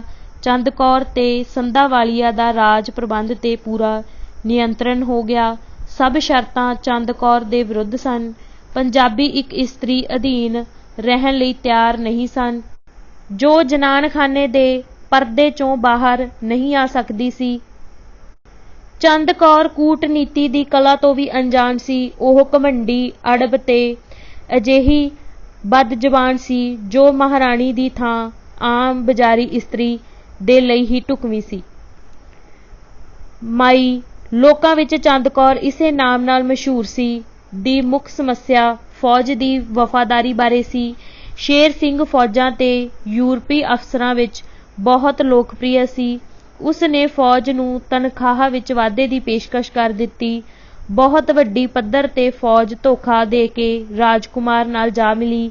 ਬਹੁਤ ਸਾਰੀ ਚੁਣਵੀਂ ਤੇ ਨਿਪੁੰਨ ਫੌਜ ਉਸ ਨਾਲ ਜਾ ਰਲੀ ਤੇ ਮਾਈ ਦੇ ਆਦਮੀਆਂ ਨੂੰ ਅਸਲਾਖਾਨਾ ਦੇ ਨੇੜੇ ਵੀ ਨਾ ਢੁਕਣ ਦਿੱਤਾ। ਅਧਿਕਾਰ ਸੰਭਾਲਣ ਦੇ 2 ਹਫ਼ਤਿਆਂ ਅੰਦਰ ਹੀ ਮਾਈ ਨੂੰ ਆਪਣੀ ਰੱਖਿਆ ਲਈ ਕਿਲੇ ਅੰਦਰ 2 ਪਲਟਨਾਂ ਨਿਯੁਕਤ ਕਰਨੀਆਂ ਪਈਆਂ। ਅਨਿਸ਼ਚਿਤਤਾ ਕਾਰਨ ਪਿੰਡਾਂ ਵਿੱਚ ਗੈਰ ਕਾਨੂੰਨੀ ਤੱਤਾਂ ਦਾ ਹੌਸਲਾ ਵਧ ਗਿਆ। ਅੰਗਰੇਜ਼ਾਂ ਨੇ ਸਤਲੁਜ ਵੱਲ ਫੌਜਾਂ ਦਾ ਕੂਚ ਸ਼ੁਰੂ ਕਰ ਦਿੱਤਾ। ਸ਼ੇਰ ਸਿੰਘ ਨੇ ਦੁਰਲਭ ਤੇ ਪ੍ਰਭਾਵਹੀਣ ਵਿਧਵਾ ਦੇ ਹੱਥੋਂ ਤਾਕਤ ਖੋਹ ਕੇ ਪੰਜਾਬ ਨੂੰ ਖੇਰੂ ਹੋਣ ਤੋਂ ਬਚਾਉਣ ਦਾ ਫੈਸਲਾ ਕਰ ਲਿਆ। ਉਸ ਨੇ ਆਪਣਾ ਇੱਕ ਏਲਚੀ ਲੁਧਿਆਣੇ ਕਲਾਰਕ ਕੋਲ ਤਖਤ ਪ੍ਰਾਪਤ ਕਰਨ ਲਈ ਹਮਲਾ ਮਾਰਨ ਦੀ ਹਾਲਤ ਵਿੱਚ ਅੰਗਰੇਜ਼ਾਂ ਦਾ ਪ੍ਰਤੀਕਰਮ ਜਾਣਨ ਲਈ ਭੇਜਿਆ। ਅੰਗਰੇਜ਼ ਅਫਗਾਨਿਸਤਾਨ ਦੀ ਦਲਦਲ ਵਿੱਚ ਫਸ ਗਏ ਸਨ ਤੇ ਉਹਨਾਂ ਨੂੰ ਸਖਤ ਜ਼ਰੂਰਤ ਸੀ। ਉਹਨਾਂ ਨੂੰ ਅੰਗਰੇਜ਼ਾਂ ਦੇ ਪ੍ਰਸ਼ੰਸਕ ਸ਼ੇਰ ਸਿੰਘ ਵਿੱਚ ਆਪਣਾ ਸੰਭਾਵੀ ਸਾਥੀ ਜਾਪਿਆ ਤੇ ਉਹਨਾਂ ਨੇ ਉਸ ਨੂੰ ਸਮਰਥਨ ਦਾ ਭਰੋਸਾ ਦਿੱਤਾ। ਸ਼ੇਰ ਸਿੰਘ ਉਹਨਾਂ ਭਗੌੜਿਆਂ ਦੀ ਫੌਜ ਦੀ ਅਗਵਾਈ ਕਰਦਾ ਹੋਇਆ ਲਾਹੌਰ ਪਹੁੰਚ ਗਿਆ ਜੋ ਉਸ ਦੇ ਝੰਡੇ ਹੇਠ ਜਮ੍ਹਾਂ ਹੋਏ ਸਨ। ਦਰਬਾਰ ਦੇ ਬਹੁਤੇ ਯੂਰਪੀਅਨ ਅਫਸਰ ਉਸ ਦੇ ਨਾਲ ਸਨ। ਮਾਈ ਨੇ ਹੌਸਲਾ ਨਹੀਂ ਹਾਰਿਆ ਸੀ। ਉਸ ਨੇ ਗੁਲਾਬ ਸਿੰਘ ਡੋਗਰੇ ਨੂੰ ਫੌਜ ਦਾ ਸੈਨਾਪਤੀ ਨਿਯੁਕਤ ਕਰ ਦਿੱਤਾ ਤੇ ਸ਼ਹਿਰ ਦੀ ਰੱਖਿਆ ਉਹਦੇ ਸਪੁਰਦ ਕਰ ਦਿੱਤੀ। ਉਸ ਨੇ ਸੈਨਾਪਤੀ ਨੂੰ ਤਨਖਾਹਾਂ ਦਾ 4 ਮਹੀਨੇ ਦਾ ਬਕਾਇਆ ਦੇ ਦਿੱਤਾ ਤੇ ਅਫਸਰਾਂ ਨੂੰ ਦਿਲ ਖੋਲ੍ਹ ਕੇ ਸੋਨੇ ਦੇ ਕੜੇ, ਕੈਂਠੇ, ਗਹਿਣੇ ਤੇ ਸ਼ਾਲਾਂ ਸੁਗਾਤਾਂ ਵਜੋਂ ਦੇ ਦਿੱਤੇ। ਉਸ ਨੇ ਸ਼ਹਿਰ ਦੇ ਸ਼ਾਹੂਕਾਰਾਂ ਨੂੰ ਹੁਕਮ ਜਾਰੀ ਕਰ ਦਿੱਤਾ कि ਉਹ ਸ਼ੇਰ ਸਿੰਘ ਨੂੰ ਰੁਪਇਆ ਉਧਾਰ ਨਾ ਦੇਣ। ਇਸ ਕਾਰਵਾਈ ਦਾ ਉਲਟ ਅਸਰ ਹੋਇਆ। ਫੌਜ ਨੇ ਉਹਦੀ ਘਬਰਾਹਟ ਸਮਝ ਲਈ ਤੇ ਮਹਿਸੂਸ ਕੀਤਾ ਕਿ ਉਹ ਹਾਰੀ ਹੋਈ ਬਾਜੀ ਰਿਸ਼ਵਤ ਦੇ ਕੇ ਜਿੱਤਣ ਦੀ ਕੋਸ਼ਿਸ਼ ਕਰ ਰਹੀ ਸੀ। ਸ਼ੇਰ ਸਿੰਘ ਕੋਲ ਰੁਪਇਆ ਤਾਂ ਘੱਟ ਸੀ, ਪਰ ਉਸ ਨੇ ਇਹ ਵਿਸ਼ਵਾਸ ਪੈਦਾ ਕਰ ਦਿੱਤਾ ਹੈ ਕਿ ਉਹ ਜਿੱਤ ਰਿਹਾ ਹੈ ਤੇ ਉਹ ਫੌਜ ਦੀ ਤਨਖਾਹ ਵਿੱਚ 1 ਰੁਪਇਆ ਸਥਾਈ ਤੌਰ ਤੇ ਵਧਾਏਗਾ ਤੇ ਜੋ ਉਸ ਨਾਲ ਮਿਲ ਗਏ ਉਹਨਾਂ ਨੂੰ ਇਨਾਮ ਵੀ ਦੇਵੇਗਾ। ਸ਼ਹਿਰ ਦੇ ਬਾਹਰ ਨਿਯੁਕਤ ਪਲਟਨਾਂ ਸਮੂਹਿਕ ਰੂਪ ਵਿੱਚ ਉਸ ਨਾਲ ਮਿਲ ਗਈਆਂ। ਸ਼ੇਰ ਸਿੰਘ ਕੋਲ 26,000 ਪਿਆਦਾ, 8,000 ਘੋੜਸਵਾਰ ਤੇ 45 ਤੋਪਾਂ ਹੋ ਗਈਆਂ। ਮਾਈ ਕੋਲ ਸਿਰਫ 5,000 ਆਦਮੀ, ਥੋੜ੍ਹੀਆਂ ਜਿਹੀਆਂ ਤੋਪਾਂ, ਸੀਮਤ ਮਾਤਰਾ ਵਿੱਚ ਬਰੂਦ ਰਹਿ ਗਿਆ। ਸ਼ੇਰ ਸਿੰਘ ਸ਼ਹਿਰ ਵਿੱਚ ਜ਼ਬਰਦਸਤੀ ਦਾਖਲ ਹੋ ਗਿਆ। ਉਸ ਨੇ ਕੁਝ ਪਛੜ ਕੇ ਇਹ ਐਲਾਨ ਕੀਤਾ ਕਿ ਸ਼ਹਿਰੀਆਂ ਦੀ ਜਾਨ ਮਾਲ ਦੀ ਸੁਰੱਖਿਆ ਕੀਤੀ ਜਾਵੇਗੀ ਤੇ ਜੋ ਉਹਦੇ ਨਾਲ ਆ ਮਿਲਣਗੇ ਉਹਨਾਂ ਨੂੰ ਮਾਫ਼ ਕਰ ਦਿੱਤਾ ਜਾਵੇਗਾ। ਉੱਘੇ ਦਰਬਾਰੀਆਂ ਨੇ ਅਧੀਨਤਾ ਸਵੀਕਾਰ ਕਰ ਲਈ ਤੇ ਮਾਈ ਤੇ ਗੁਲਾਬ ਸਿੰਘ ਨੂੰ ਹਥਿਆਰ ਸੁੱਟ ਦੇਣ ਲਈ ਪ੍ਰਸਤਾਵ ਕਰ ਦਿੱਤਾ। ਮਾਈ ਨੇ ਗੁਲਾਬ ਸਿੰਘ ਦੇ ਸਮਰਥਨ ਕਾਰਨ ਹਥਿਆਰ ਸੁੱਟ ਦੇਣ ਤੋਂ ਨਾਂਹ ਕਰ ਦਿੱਤੀ। ਲੜਾਈ ਸ਼ੁਰੂ ਹੋ ਗਈ।